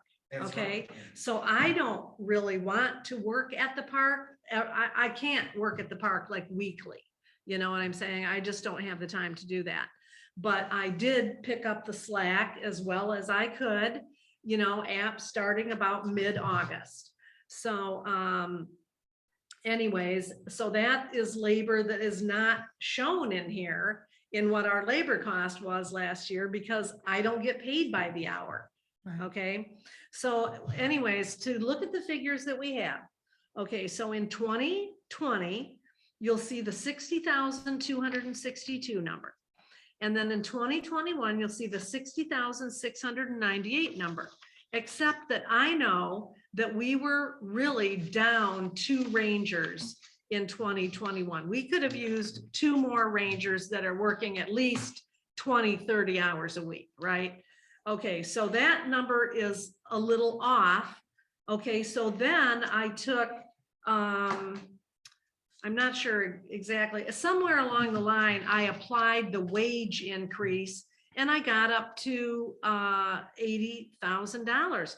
We're gonna have to pay people a minimum of 17, and as we keep bandying about these numbers, I'm thinking it should be 18 to start at the park, because you're hearing exactly what we go through to get rangers at the park.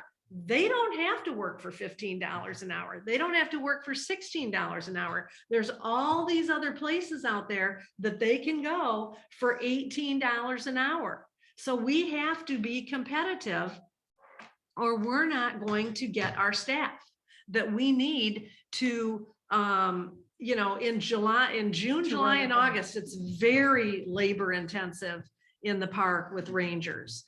Like I say, we were only able to keep this number at this 60,000 some. Well, we were down 2 rangers, but the other thing is that we were not delivering campfire wood anymore last year with if they buy 3 bundles, we did sometimes bring it over in the golf cart. But we economized, as Dan said there, and it's all bundled, it's stacked out there. When they pull in, their camping reservation is usually all paid in advance, but that's when they buy ice and wood and fire starters and things like that. So Well, the danger is if you don't have enough park rangers, you're gonna overwork the ones you have, yeah, and they are going to leave. that's right. That's exactly what can happen. And that happens in any business that is overworking their employees. And we know that there's tons of businesses out there, restaurants, motels and that type of thing that have overworked employees. And see, we don't pay overtime because seasonal jobs, you don't pay overtime. So it's not that they're going to get to 40 hours and they're going to get more money. They're not going to get more money. We are not required to pay overtime. The park has never paid overtime. And they do work in all kinds of weather. And they do, yeah. And they sometimes have to deal with campers who are not pleasant, boaters who are not pleasant. And if we're gonna, once again, I have to go back. If we're gonna pay people $18 an hour to basically, sit in a chair and take in information or sit in their car, and I get it, they're gonna do some research They're maybe skilled too. people. These people aren't skilled. These they're people that skilled. we're paying $18 an hour to are guiding the future of this township. Okay, well, the people that we need to be paying at least $17 an hour to at the park are dealing with tons of public, thousands of members of the public. Which And- very few of them live here. Well, I don't what does know that about matter where that. they live? Um, It doesn't matter. It isn't. I don't know no about bearing that. on You're trying to anything draw where a they live. conclusion what we are going to do for our planning commission members and park rangers. And what I'm trying to tell you is that they're not even in the same class, Cheryl. I'm not sure. Really? Really? You don't think park rangers are as valuable I to didn't say the that. park as the planning commission is No, to they are the not. township? They are not. First of all, Park rangers are not as valuable as planning commission members? All correct. our employees are as valuable We as each could, other. we could Every- survive without any park employees, How would we do that? not open the park. You could not survive without any planning commission members. Sure. get rid of Yes, we planning. could. We don't have to have a planning commission. You're right, we don't have to. That's right. We don't have to. But meet that how, once a month how either. would we then get our requirements accomplished under the Michigan zoning Well, enabling you just act? eliminate zoning, We right? just eliminate To be a zoning. non-zoned community. So that would affect all of the people. It wouldn't surely it? would. It surely would, but And there's plenty where- of townships that aren't zoned. Where, actually, there's only 2 left. No. There's way more than 2. There's 5 in Antrim County alone, Is there? townships that aren't zoned. 5. So back to the point. The zoning serves our people. It doesn't serve the park people. But That's the difference. But the park people are serving the community that has been coming here for 50+ years. That campground has been open for 50+ years. Are you telling me that you want to close down the Whitewater Township Park and campground and boat launch? No, I'm telling you that just because we pay our planning commission members or our fire people a certain wage does not necessarily indicate their value. Oh, yes. It Oh, doesn't. yes, it Well, then we does. should be paying both our firemen and our planning commission people more. And you know what? I'm surprised that, you haven't actually you're the one that has the statutory authority to bring us the budget, correct? And you have brought no increase to the board for planning commission, ZBA, and park and rec committee wages for many years, and those have fallen way behind where they need to be. And so we do need to address that also. And Chief Flynn, I mean, you weren't at the meeting, maybe you've watched the tape of the I meeting, have. but you know, we spent a lot of time on wages. Chief Flynn, and I have talked to him about this before when he's been in there, Chief, we really need to increase our wage that we're paying the firefighters. Up until this moment. And why hasn't he done that? Have Well, you asked? I don't know, but Have I'm you not asked? running the fire department. I Okay, understand. he's running the fire department. So you know, we pay him to run the fire department. So he brings us what he brings us. But for instance, at the meeting, you know, and the chief and I had a discussion about these on-call wages, because I said weeks ago, I told the chief when he told me Jeremy was leaving, and, you know, and we know that every fire department is facing retention issues. So what can we do for our firefighters to sweeten the pot for them? And it was my suggestion that they, just like Nick Carpenter has a stipend that he gets every pay period, okay, for the assistant chief duties. So Nick Carpenter has this stipend that he gets every pay period. It's $142.80.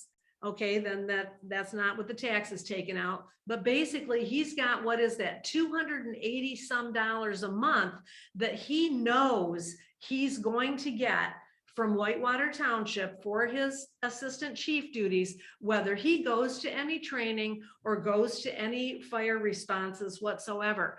And I said to the chief, we need to do that for all of our firefighters. They need to have something that they can rely on. So, you know, the chief, when we talked about it, and I even suggested this $100 a shift thing or whatever, and that's what he came back with. And so he's proposing, and he said, well, I know how I can do that. I'm oftentimes the only one that's responding because everybody's out of town. Okay, they've gone somewhere and not, you know, no one knows everybody's gone. And so he brought this on-call wage thing. We funded that totally. Furthermore, I was the one that suggested that firefighters start getting paid to be attending their firefighter 1 and firefighter 2 classes, because heretofore they have not been paid. And that's 240 hours worth of training. In other words, 6 full work weeks that this is a huge commitment for any job, right? Yeah, we weren't to paying them require for. that much training.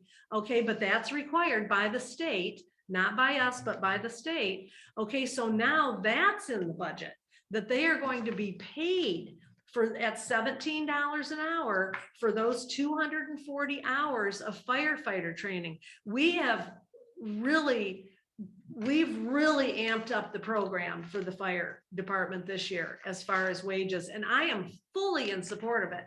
And if Chief Flynn had brought a higher wage than what he did, the 17 and the 20, I would have gone right along with it.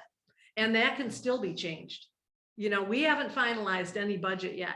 So Exactly. we are investing. We have got to invest in personnel everywhere along the way in this township. We've gotten by with not paying, but the forces of the employment market are nothing we can do anything about. Those forces of the employment market, everybody's having to pay more for their goods, services, rent, whatever, all that kind of stuff. So what are they going to do? They're going to go to the place, they're going to seek employment at the place where they can get the highest wage possible. That's what everybody's doing. They're looking for the highest wage possible. And the other thing is that we don't even offer any benefits. We don't, you know, other than the board getting, and full-time people, not seasonal, they're not included, getting that 10% pension contribution. We do not have benefits in this township. And that is going to be an issue going forward finding people for things because they need health insurance. They need those things. So we have got to be competitive, at least in the wages part of it. That's where we have to be competitive with what the market conditions are that we have not created. But we have to be competitive with those market conditions. We don't have a choice, or we're not going to have employees. Precisely. Yep. And we cannot close down Whitewater Township Park.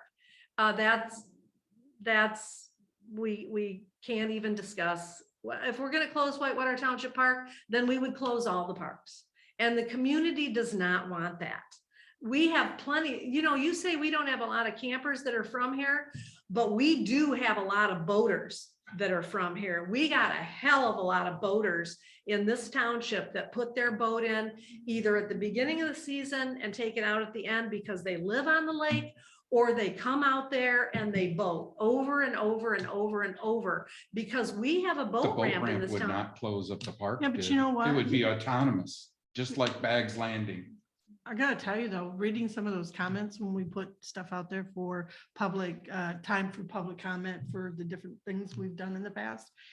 How many times I've saw the comment that, we've camped up here for years. That's the reason why we bought a campground up here, and I get it. glad to see it going. But so a lot of people that visit our park, visit our area, they visit our, Yeah, our businesses, what little yeah, we they have do. left.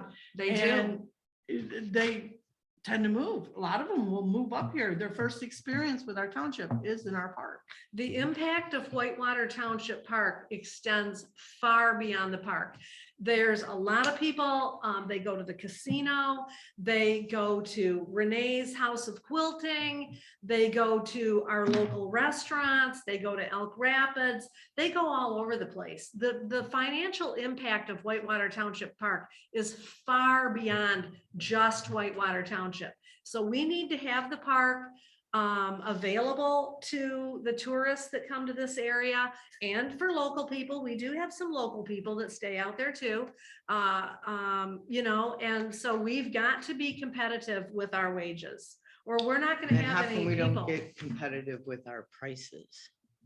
We So- are very competitive with our prices. That was my next question, right? So we determined revenue in January, but we're determining expenditures in February, March. It seems wrong. But I suppose we could always address the revenue side once again, right? Well, but the reason the revenue side, the rates are addressed in January is because I need to get those to Jim Sundberg with the date, all the dates and the rates, so that he can get the online reservation site programmed, so we can get that ready for the day that it activates, okay? And so Which is that's, April 1, correct? well, no, actually, we're gonna do free camping reservation weekends through there in March. Okay. Okay, and then April 4th is the day the system is going live for regular camping. But for instance, I booked all the seasonal campers yesterday. Okay, so we have all the seasonal, and when the reservation site is ready to have reservations entered into it, I'll be entering those seasonal reservations in there because of course we have to block off those sites and that time for them. So it sounds like this very discussion should take place in November of this year. So we have a good idea of what we want to do for revenue generation. We could, in yeah, January. and we could do it in November, yeah. I mean, we don't have to consider a budget, but this discussion Right, yeah, about right, where we're going to, right. where the market is, Right. that type of thing. But remember that all of this wage increase is accounted for in the budget. And remember, everybody needs to remember, the township park gets 0 tax dollars. So it's all based on user fees.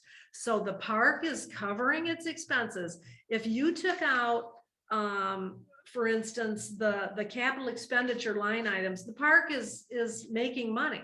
Sure. And the park has been making money, and we set that money aside for improvements in the park. But there comes a time, last year particularly, and when I started here in 2013, the beginning wage for park rangers was $9 an hour. And that was very low even then. So it had not been addressed, and it had not kept up with the times, if you want to call it. And so we just have to keep up with the competitiveness of the wage market in order to get people who will seriously consider working at Whitewater Township Park, and to have them stay for the season and come back if possible, if they aren't graduating from college or something like that. Different people have different things going on. It's a stepping stone of employment to other things. It's a starter type place. People have worked there that are in college. Retirees though, too. Yep. And so sometimes we've had that. Exactly. It's a seasonal job. See, so you can't rely on it for your year-round income, which is really another reason to pay more money, because you have to go on to something else when the park is closed, So I think the $17 an hour recommendation, along with those 3% increases, which is how the graded wage scale functions. Okay, we spent some time a few years ago writing down all the rules for how the graded wage scale functions. And I really think the 17 is minimum starting wage that we have to go with this year. And while you say minimum starting wage, you've actually continued it throughout the entire graded wage scale. Because The- that's how the the graded increase. wage scale works. But we do have the option of changing that. Well, I don't think we want to revisit all of that at this budget time. It's the only time we can, Cheryl. Well, no, we've made changes to the graded wage scale throughout the year before, as we've had to. But I think that's another selling point for all of the positions that are on the graded wage scale: deputies, park rangers, historical, all of those positions that are on the graded wage scale. And remember, we took some EMT positions off there previously. But people have to you can't just pay people the same every year, especially with the type of inflation that we're experiencing right now, because then they're going backwards in their wages. Everybody at this table is going I get it. backwards. I get it. Everybody at this table is going backwards. I get it. But I don't want to ask hourly employees to do that. I think that would be extremely unfair. We took these jobs. We campaigned for these jobs. We took these jobs, and we agreed to work for a set salary. And Please don't remind me. And I for hate to those remind people myself in the too. audience who are not aware, please don't bring it to their attention. Yeah. Well, and actually that should probably be addressed at some point too, because the inflation didn't used to be so terrible, and now it's really bad, and so it's really having an effect. So we're at Park Fund line 703, and there seems to be some concern that we want to be able to attract good people to these jobs. I don't think your 17 is going to do it personally. But I'm also not a fan of increasing everyone's wages just because the starting wage increases. Well, let me And explain. so, no, I Sorry. don't really want an Oh, explanation. okay. I fully understand that if, a local building supply company had to hire in new employees who knew nothing about the operation of the business at $17 an hour does not mean that the facility manager also went up 31%. It doesn't mean that. No, I'm not asking that. Yeah. I'm asking employees that are being paid for their experience in the park. That's what they're doing. They're being paid. That's the reason for the graded wage scale. So when you move up the graded wage scale, you can't leave somebody that's been there for 6 years and they're making $18 an hour, right? And then now you're gonna have somebody start at $18 an hour. Now their experience means nothing. But why can't you have them start as a seasonal worker at a lower amount? They're all seasonal workers. All I'm saying is But you that have to graduate from seasonal worker to park ranger. They're seasonal park rangers. There's no differentiation in their status. They are all park rangers and it's a seasonal job. my point is that you say start at $17 an hour, understood.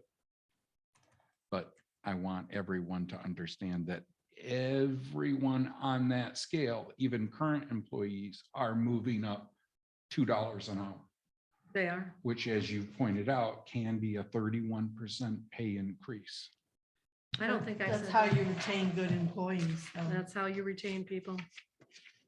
They don't get punished And you because know, you had to And raise the quite starting frankly, wage. you know, talking about retention of people, you know, the fire department should be on an annual automatic wage increase for every employee. Because somebody just coming in, because quite frankly, the way it's operating right now, and I hadn't really thought about this, but the way it's operating right now is that the firefighter who's been at the department for, just picking a number, 5 or 6 years, is getting the same training wage that somebody who just started is. That's wrong. A probationary person. Right. It's a And probationary Gets so the we same need to, amount. we need to get the fire department then on some kind of graded wage scale so that they are automatically getting increases every year, We're because paying for their that's not fair. experience. We're And- paying for their experience. Chief So- Flynn would do that, but he doesn't have the, ask him this very question. He will tell you he does not have the money in his budget to do that. Ask him. Well, we're helping the fire department this year quite a bit. Yeah, not nearly enough. In your own writing, no. Cheryl, you have historical society and deputies pay increase at 31%. Oh, yeah, You wrote okay. and calculated that. Yes, and you know why I did that? But I calculated that because they were starting at $13 an hour. That's pathetic. No one is working for $13 an hour. If Della or I had to hire a deputy right now, we would not be able to find anyone for $13 an hour. Those have to go up. Those have to go up. And I have some research on that I will be providing in the next packet when we get to general fund. That I got from the county, actually.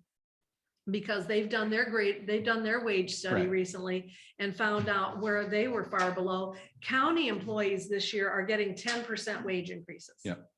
You know, and we've had Daryl Nelson tell us that specifically. So we've got to bring up our deputies, because you ain't gonna find anybody for $13 an hour. Right. And you don't know when you're gonna need to hire one. And the historical, same thing. You know, we need to get that. Who's gonna do that for $13 an hour? You know, it's just not where the market's at.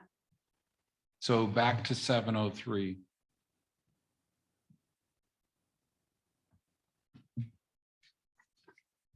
You want to stay at 17? Honestly, I think it should be 18.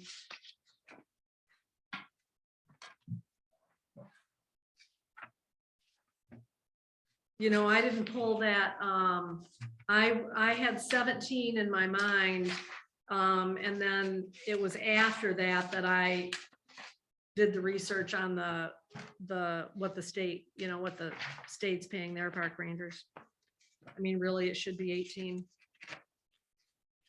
So again, to reiterate my concern, I'm not going to move the rest of the scale up another $1. So there is going to be a difference between the starting column. There is going to be a ratio difference between the starting column and the rest of the graded wage scale. That's not how the graded wage scale works. All right, then I'm going to support the 17 then. Well, Maybe. I may, well. I mean, it's almost as though you're trying to sabotage the park. It says right on here, the increases shown are automatic and are not merit-based. So this Has is what nothing to we do built with- into the wage, graded wage scale many years ago when we put these 11 guidelines on here about how the graded wage scale works. And were we operating in today's environment when we did that? Why does it matter? Well, because just because we've done something for 10 years, we should keep doing it the same way, even though our data points have changed. Okay, let me ask you this then. So we get somebody that applies to the park and they've had 5 years experience working somewhere else. Mhm. Okay, so I make a recommendation to start them at maybe year 3 or something, or even year 5. Right. Then they can't, then that amount's gotta be, 1914. well, As no, it's not proposed. gonna be 1914 if we go to 18, obviously that's No, gonna be and higher. I'm saying You see what I'm column saying? 1 is the only one that changes. I'll go along with what you have written there for the increases across the entire graded wage scale. Mhm. So we'll change, 1687 to 1914. But if you want to move up the starting wage in column 1 to 18, I'm for that. But it's just going to be in column 1. No, it Okay. can't be. Well, it So can what be. would- what We would make can't the- have a two be? ranger. We You can't- determine the column one? wages. I'm You- sorry. What would column 2 be? Less than column 1 then? That's That right. don't make sense, Ron. The second year person is making less than the first year person. Because all you're doing is saying to that person with experience, you're not, you might as well quit and come back because you're gonna make more. Well, That doesn't make sense, Ron. That's why we had that's why we set the rules for the graded wage scale, so that we wouldn't be doing this kind of Right. jockeying back and forth and playing games here. And that's what this is starting to feel like. I mean, if you want to bring this back, have a chance to think about it, okay? Maybe call around yourself and find out that you can't get an employee for $13 an hour. Well, she's proposing 17, so I'll support that. Well, and the entire graded wage scale goes up by the automatic 3%. We have to follow the guidelines that we have set for how the graded wage, remember when we got here, there was no guidelines. And so we We were all set like, them. well, how is this supposed to function? We had all these questions and we spent a lot of time coming up with these guidelines. So we can't have, like Della says, we can't have people that might be back their second year, third year, fourth year, making less money than what the new starting wage is. That just doesn't compute. They will quit. So here's a perfect example of how it would work. Starting bonus.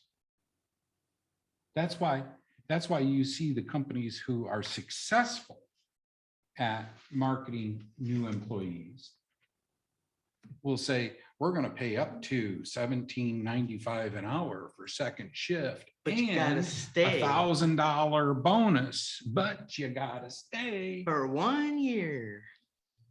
So, But what about just those because we've employees? used this document in this form for so many years, we're not thinking out of the box. And what I'm trying to say is that we are in unprecedented waters right now. We are. What do and you say we- to those employees that are faithful, that have been there year after year, and they're seeing new people getting $1,000 bonuses?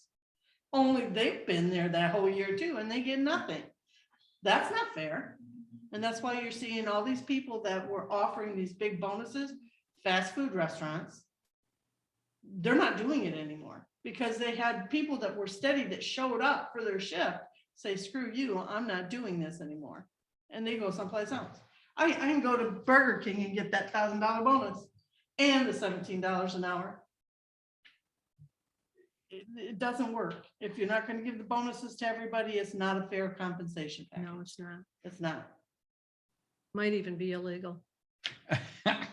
I don't know No, about I'm that, not- Cheryl, but I'm just saying on the fairness scale, it's not No. right to treat an employee that's been there for a number of years, knows the job, shows up, takes care and concern, and then tell them they're not worth it. No, I'm absolutely serious when I talk about illegal. You cannot discriminate between employees.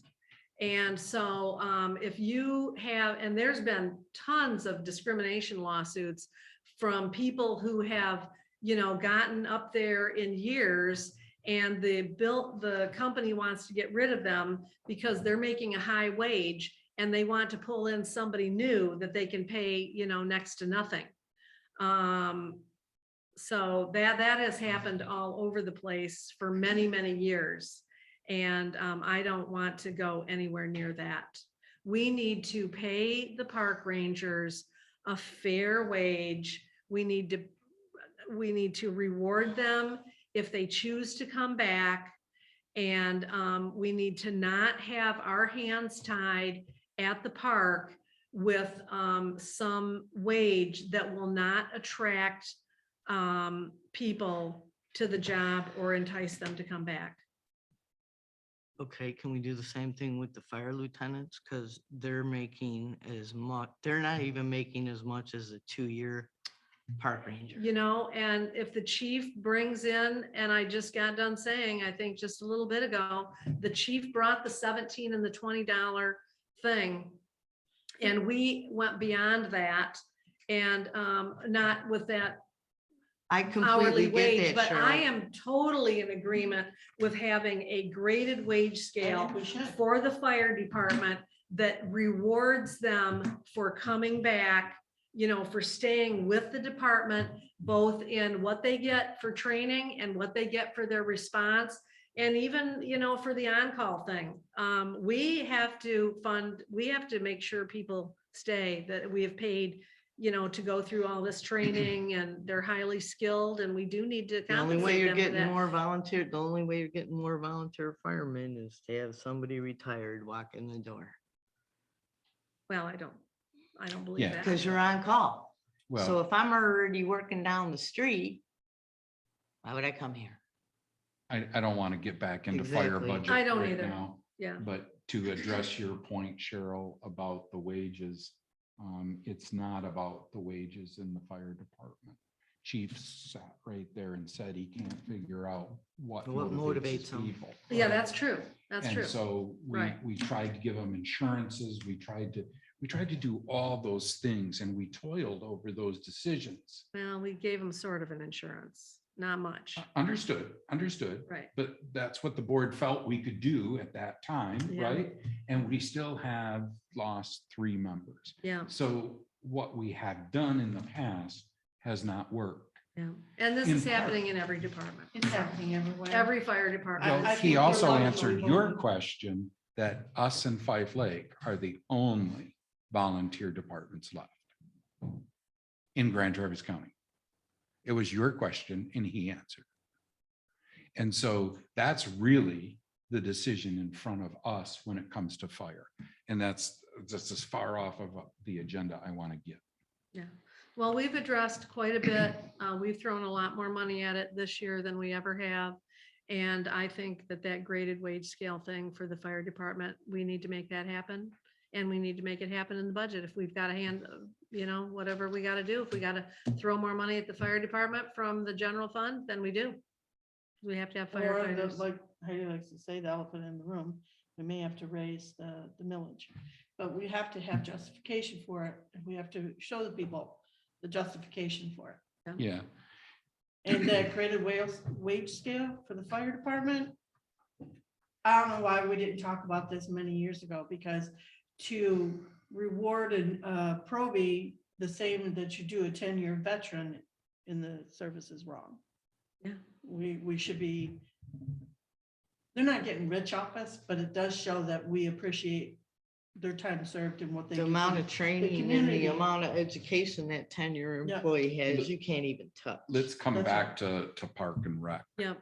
So those are all good discussions and I'm glad you're thinking in that way.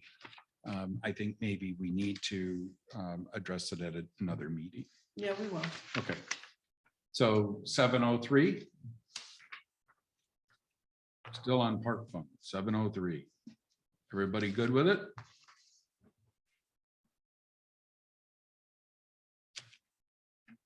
Everybody good with 703 for the recreation fund?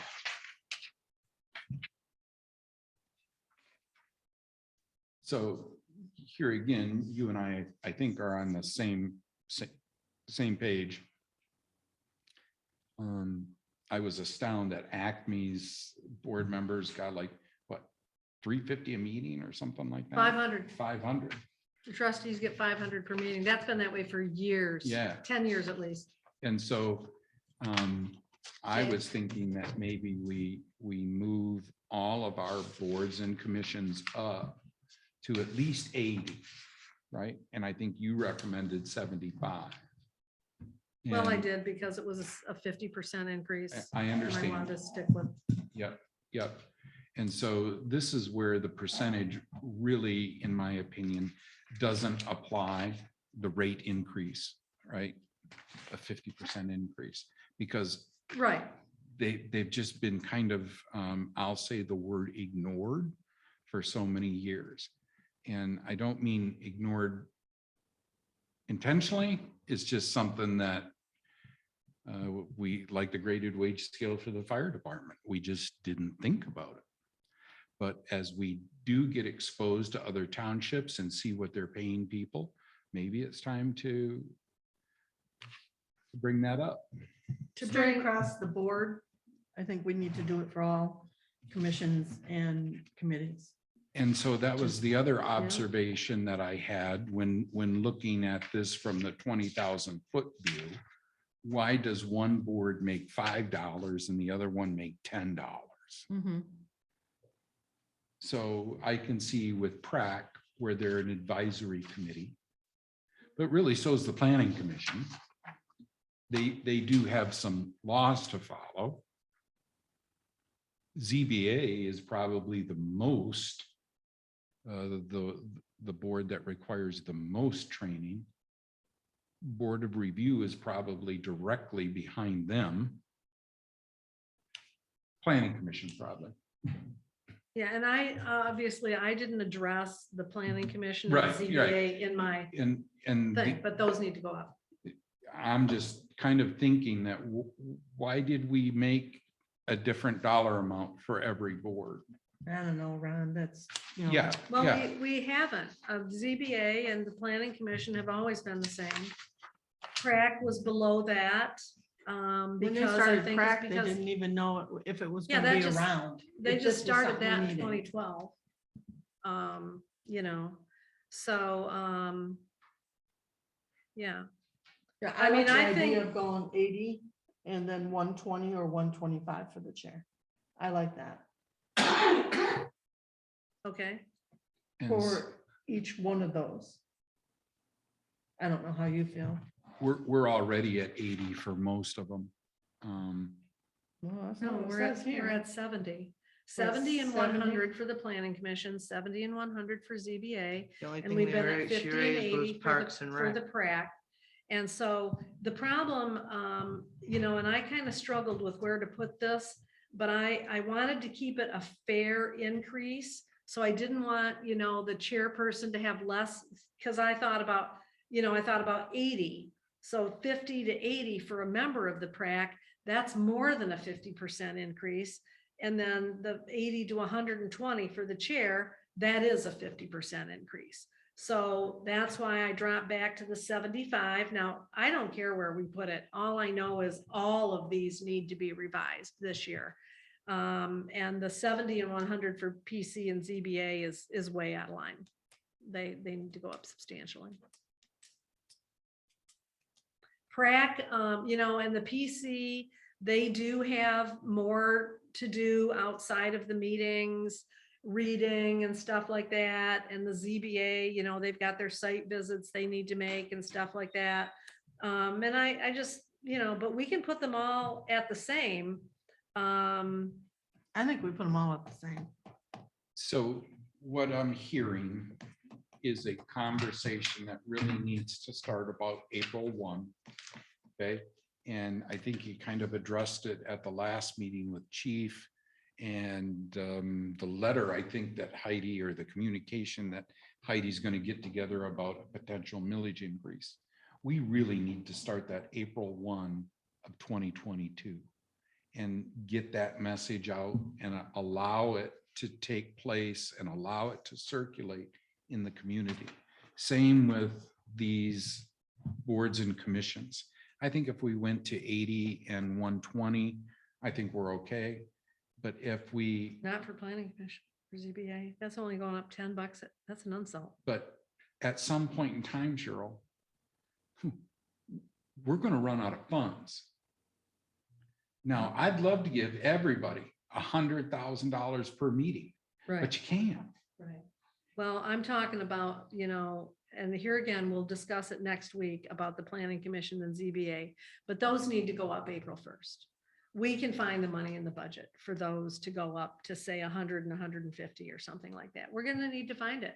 It's been a long time since they've been increased. And if we value them, we need to show that we value them. And the same thing with the Parks and Rec Committee. So are you happy with the 75 and 120, or do you want it to be something else? I want it to be 80 and 120 straight across the board. Yeah, I think that's a good move.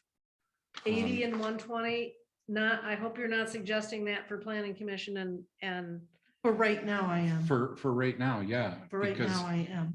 we cannot keep making these changes, these expenditure changes, without addressing the revenue side. So if somebody wants to say, yep, we're going to apply for, you know, a Headley rollback to 1 mil, I'm listening. But we're going to blow through, we're going to have an emergency manager in here. No, we're not. no, we're not even close to anything like that. Uh-huh. I'm Yep. sorry. The township we don't spend all the money. We're not even budgeting to spend all the money that the township has in any fund. So we're not anywhere close to that. That's a ridiculous suggestion. But anyway, so I'm noting that we're going to change the prac wages to 80 and 120. And if we look back at that is not going to affect my budget number here in the rec fund, $5 per Right. member per meeting. That's not gonna be a problem. Because what I have in there is prac $420 a meeting. So it's basically gonna be 425 times 15 meetings is 6,300. So, well, it would be more than that. It'd be 20 because there's 4 members times a $5 increase. So that'd be 20. So that'd be 440 times 15. It's still not really going to affect, that's 6,300. Well, let me calculate that out. Okay, so if you went to 440 that it costs to hold a prac meeting, right? Because you've got 320. Yep, 320 for the 4 members and 120 for the chair. So that's 440 times 15 meetings. That equals $6,600. And then I've got 1,000 in there for ranger. So we could make it $7,600. From 73 to 76. Yes, and that would cover what Della suggested.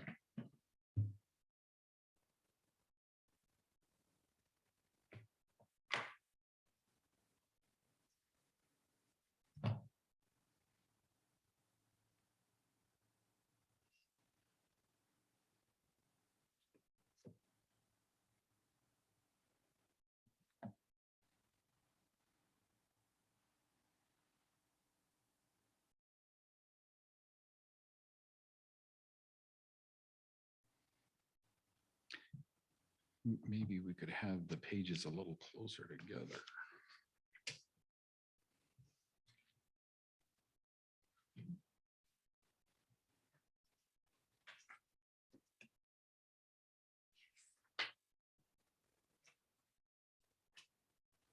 Okay, so that was 703 recreation. Is that right? Yes. So Park and Recreation Administrator, line 702, which would be wages. You're recommending a 10% increase. I am, because, it's still a very small amount to be compensated for that. And so I think it's nominal. It's been going up 3% a year, but now that we have inflation of 7.5%, that position is also going backwards.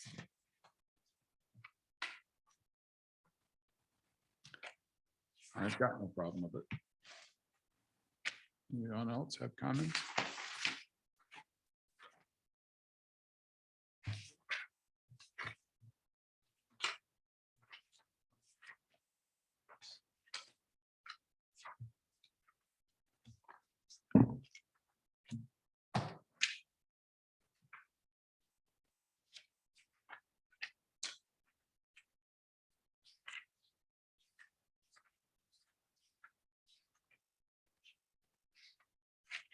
Does that conclude the budget items?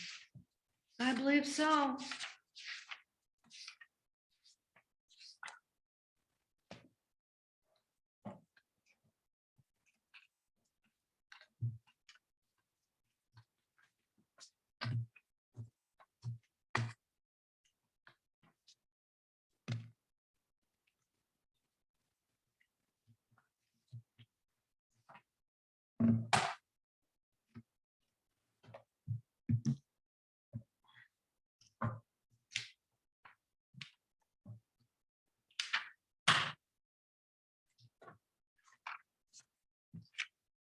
For discussion purposes, I'll make a motion to accept Parcel's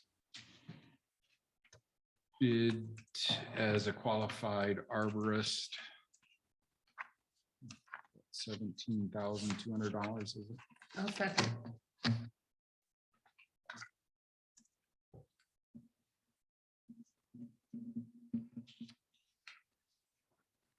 Yeah, $17,200. Motion made and seconded for their discussion. Well, I would only say Matt was not able to be here today. Could be here next week, but I guess he won't need to be if we deal with this today. And of course, Josh has a bid in, and so just to let you know, Josh, what we've kind of done is gone back to we're gonna stick with the tree inventory thing. And I know you mark trees out there and you spent a bunch of time on that.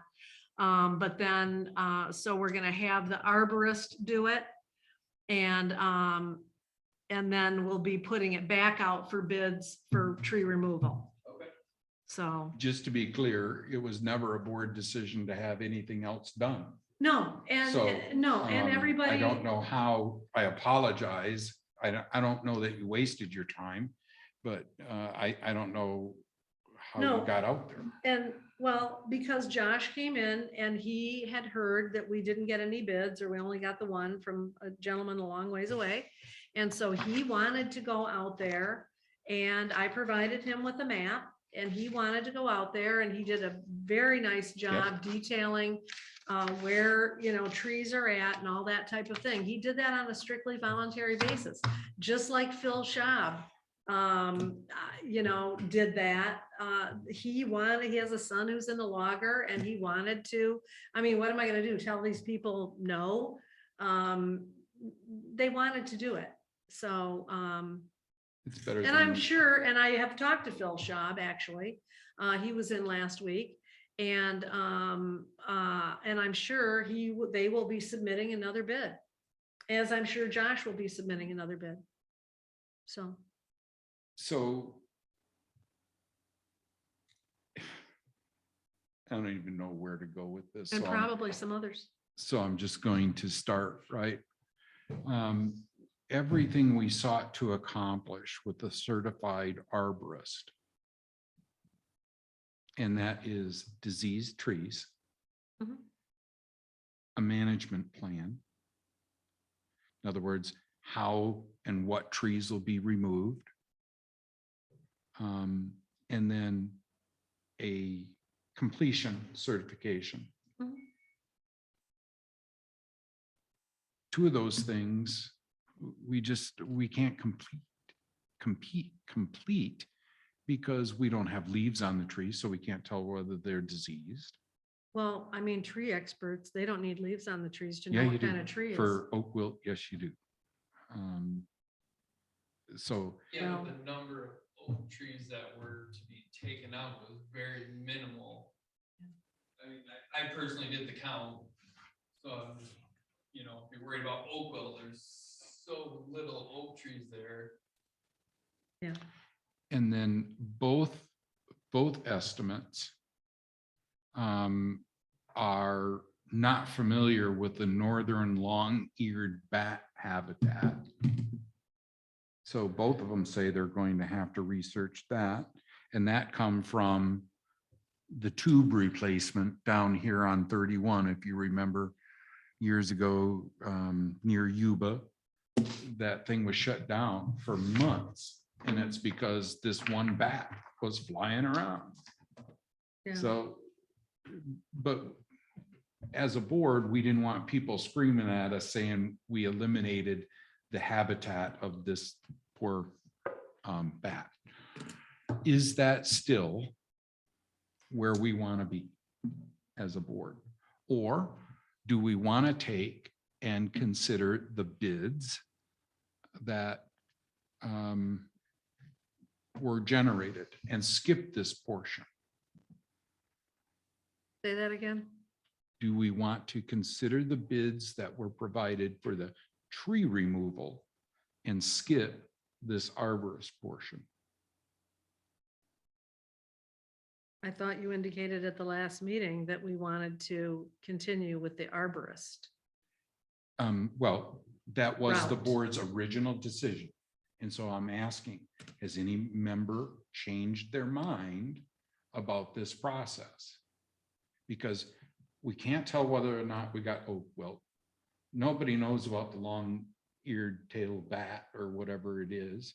So really, the only thing we're going to miss out on is that management process. So we hire logger ABC to go in and chop down 433 trees, whatever it is. And they're going to spread the chips in the trail. Okay, perfect. We don't have anybody to watch them do that. And we don't have anybody to certify that it's been done. And I think we stick with the process we used before because it was very successful. And also Josh marked the trees, you know, he marked the trees. Whether Matt will mark all of the same trees, Understood. I don't know. And so I think that, you know, we have to have them marked so that the bidders, and that's why we did this in 2016, so that the bidders were all bidding on the same thing. Yep. So, you know, I think we just have to proceed with what we did before in the past that we know worked, and then we will have someone who can be accountable to the board and say, yes, what the board wanted cleaned up, got cleaned up. Okay. And I realize that causes more work for Josh and other people who have already been out there Right. and looked at it. You So this know, is kind of a parachute, right, to get out of the way we had been progressing, if we wanted to just jump forward to the cleanup process. So if the board wants to stay in the process that we've initiated, great. If not, well, the problem I have with that also is that our bid wasn't for a tree removal. Our bid package wasn't for tree removal. And so maybe some people, you know, there's people that don't want to do this arborist part, Sure. right? We hardly got any bids. You know, they just want to go in and take trees out. yep, And so we didn't put a bid out for that. So we may get more bids than what we have available right now from Okay. people. Because true. for instance, while Josh's bid was very detailed, Mr. Schaub's bid was one sentence on a piece of paper. You know, we're With gonna an remove the amount. trees for whatever the price was, I forget. Mhm. But so, you know, I think we have to go with what we did. Even the only problem I don't like with it is that it's gonna delay the process. Right. But I think we just, in order for us to be assured that, you know, what should come out is taken out.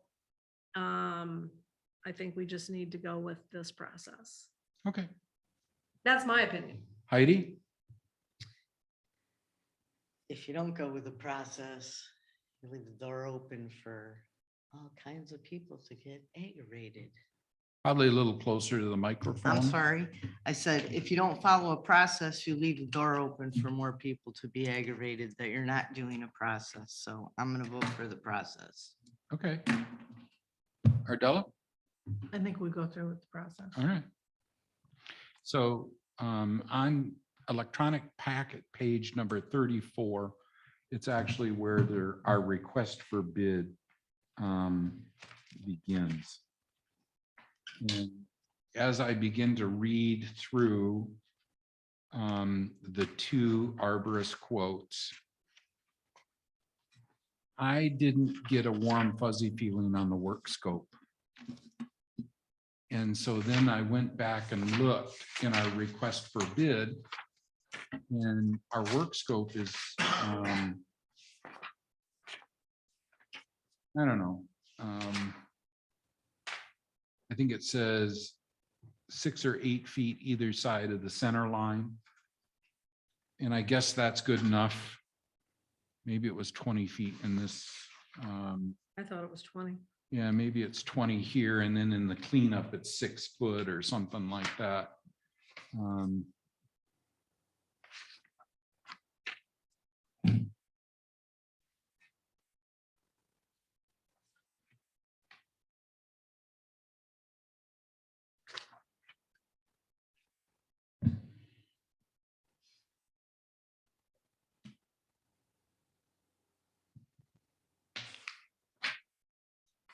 Yeah, I think it was in the other document that we specified See, that's. the trees that were, you know, I don't remember how exactly. No, it's in this hazardous tree inventory agreement. That's where it's at. Right, Okay, I was looking in the request for bid.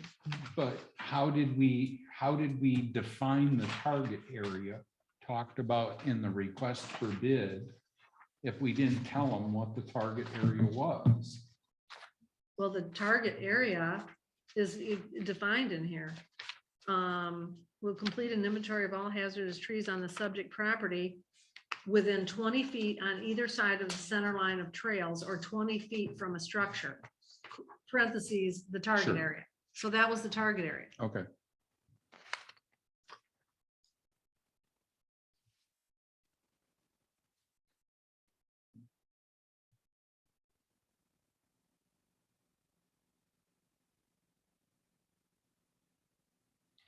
When I looked at the two bids, the first one, really the only valid bid that we received within the time frame, was really confusing. Did anyone else pick up on that? It was too much material, Yeah. Wow. way too much. We didn't need all that. They wanted you to spend a lot of money. Well, and they're not local. They're not even in Michigan. I could go with somebody that's from somewhere other than Traverse City or Grand Traverse County, if they were at least in Michigan. And then the notes I made on parcels quote is, there's no date on this document. There's no expiration date. There's no acceptance blanks. No reference to the RFQ or the target area. But remember, we just award the bid and then they have to sign the agreement. That's how we did it previously. But you would have thought somebody would have at least acknowledged that this is the RFQ. And I guess when I read the bullet points down here, attached, no direct experience with long-eared bat attached. There was nothing attached. Well, here again, I guess I'd have to go back to the request And- for bid. I don't recall that it had letters in it like that. Well, and I tried, right? And I wasn't sure if he was or she was, whoever made the quote out, referring to the actual RFQ, or if they were referring to the hazardous tree inventory. So I actually printed each out and kind of made some notes about which document they might be talking about. Yeah, they're talking about the request for bid, which has at the bottom of page 1, any interested candidate should include in its response the following information. A, the candidate's experience and skill related to hazardous tree identification, mitigation, and elimination.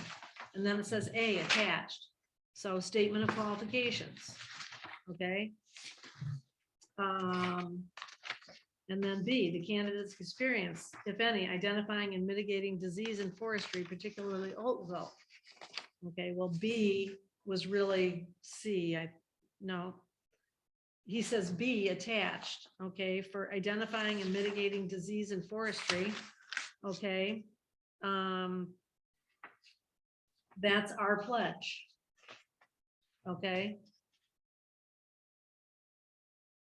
While coordinating, overseeing hazardous tree removal and pruning activities, extra precaution and care will be taken during the entire project in order to properly maintain the wildlife habitat, open meadows, wetland, hiking trails, and the uninterrupted Elk Lake shorelines. And then C, candidates experience maintaining northern long-eared bat. He says, what did he say?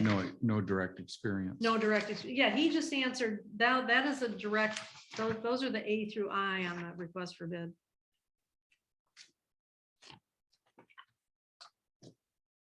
D, at least 3 references. There's 3 references listed here.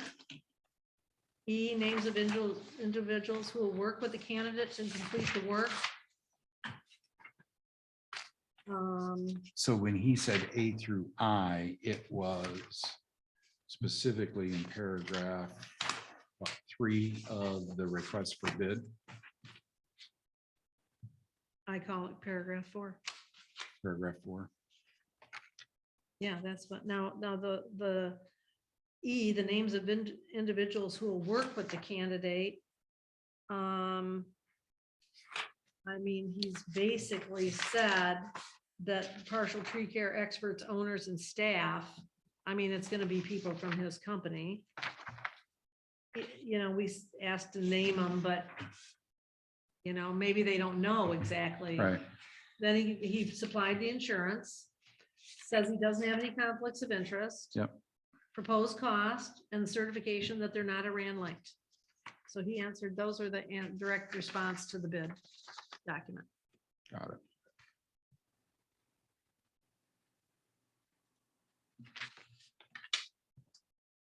And then the 2015 price was $10,000. Yep. This one is 17,200. Probably have found they had to pay their employees more. In fact, this fellow wasn't even with the company in 2015. Yeah, I don't know. He has also given us a quote on some tree removal and pruning over at the Williamsburg Cemetery, which we'll need to put in our budget. Mhm.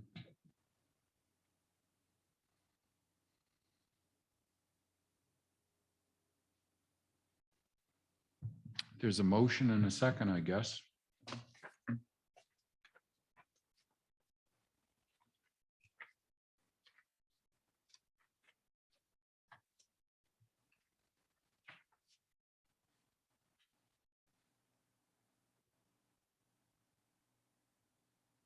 Are you ready calling for roll call or are you asking for more discussion? I'm watching Della. I'm not sure that she's still looking at something. I'm just looking at the other guy's bid. And the price, reminding myself. I'm ready. Heidi, any thoughts or comments?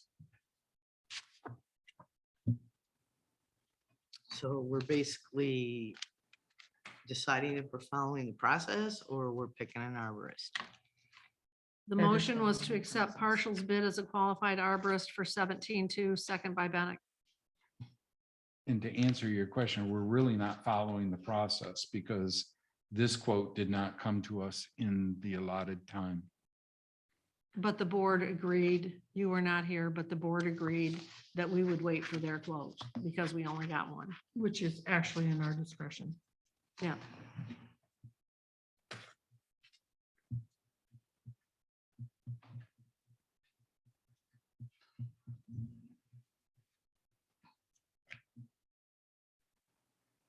Are you good, Heidi? Yep. Okay. Cheryl, are you good? Yep. Roll call when ready. Palmuth,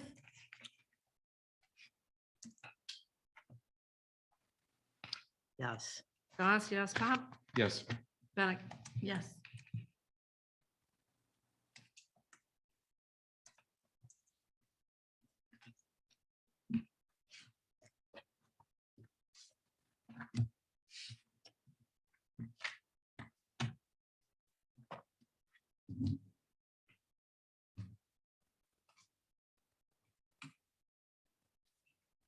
Want me to give Matt a call today or what are you thinking? Yeah, if you want to. Okay.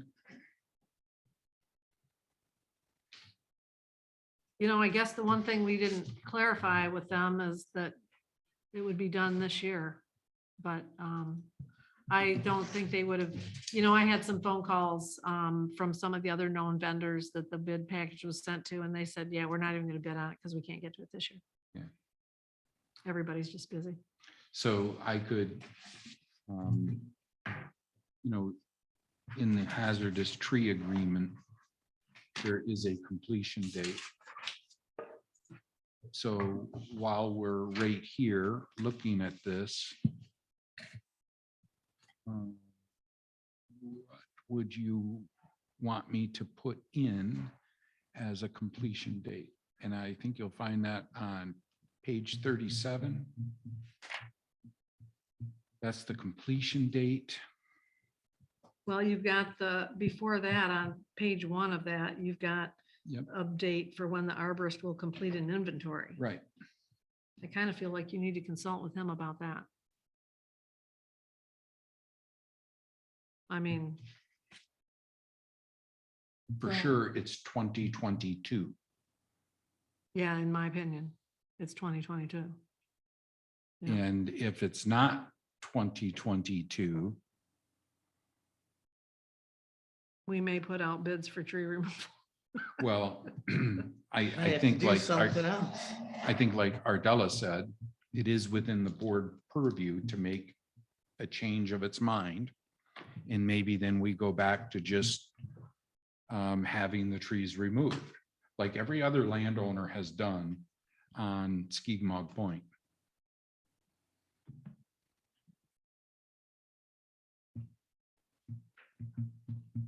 But we'll have to take bids, Yeah, we'll have to take bids. right? And we just won't know that they're all bidding on the same exact work. But in my phone conversation, if it's, oh no, Ron, we meant to pay 2023, then I can pretty much say that we're not gonna go down that road any further. Is that Yep.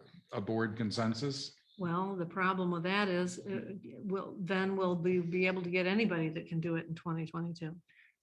But my question is, Cheryl, like this started out, maybe we move away from the arborist first. Right. I get it. And we just Yeah. shortcut to Right. Clean up the the remove of trees. the cleanup side of Well, things. maybe you can bring that information to us next week. When we put this on the agenda for next week, for an update on what he Okay. says. Mhm. Actually, he was able to come to the meeting on the 23rd. So Yeah. do we still want him to come to that No, meeting I or? don't think so. If Okay. this is the only question we really have for them are the dates. I don't see a reason to have them come to the meeting. Do you, No, board? No, And then as far as a completion date, for all of the cleanup work, where do we want to go with that? Shall we make that December 31st of 2022? It gives them 7 months. Well, everybody that I've talked to really wants to get in there while ground is frozen. You know, so they can use some equipment or whatever. Right, so that gives them some time left now and some Yeah. time left in the winter if you need it. I don't know why a flex couldn't be used in that application, so to me, whether it's frozen or not, there's vehicles to go across it, wide track. Right, they could always board it. They could always put boards down. Yeah, that's right. Yeah, swamp board it. So December 31st on that one of 2022? 12/31 for completion. I'm sorry, what did I say? You said 12/31/2022. Okay, yes. Okay, for Is- completion. Is that kind of where the board's thinking or before? Oh, I think they'll have it done before then Sure. probably, but. And what about the date for providing the tree inventory? Did you say what that was? I'm sorry, I missed that. You know, That's on we the first didn't page. finish that, did we? I mean, what, give them 90 days or something, or? To get the tree inventory done? I don't know if they'll need that long, but if Do they you get it think we done should before ask them then, first? great. How about that's how we start the There conversation, you up to go. 90 days, maybe? there you go. Is From that, when? From today? the signing of this agreement? Well, we could do that, That- sure. Yeah, That- it that has to be way- from the yeah, signing of it the would be agreement. From the signing of the agreement, sure, Yeah. yeah. Is the board comfortable with 90 days? I am. I am. Okay.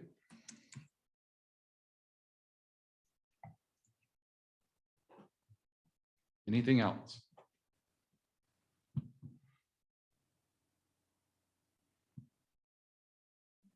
Board comments and discussion? Public comment. Anyone here in the township hall?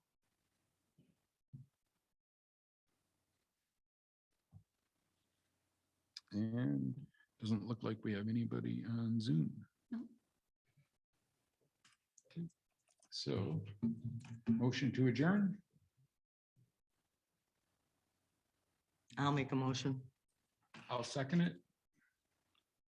Roll call when ready.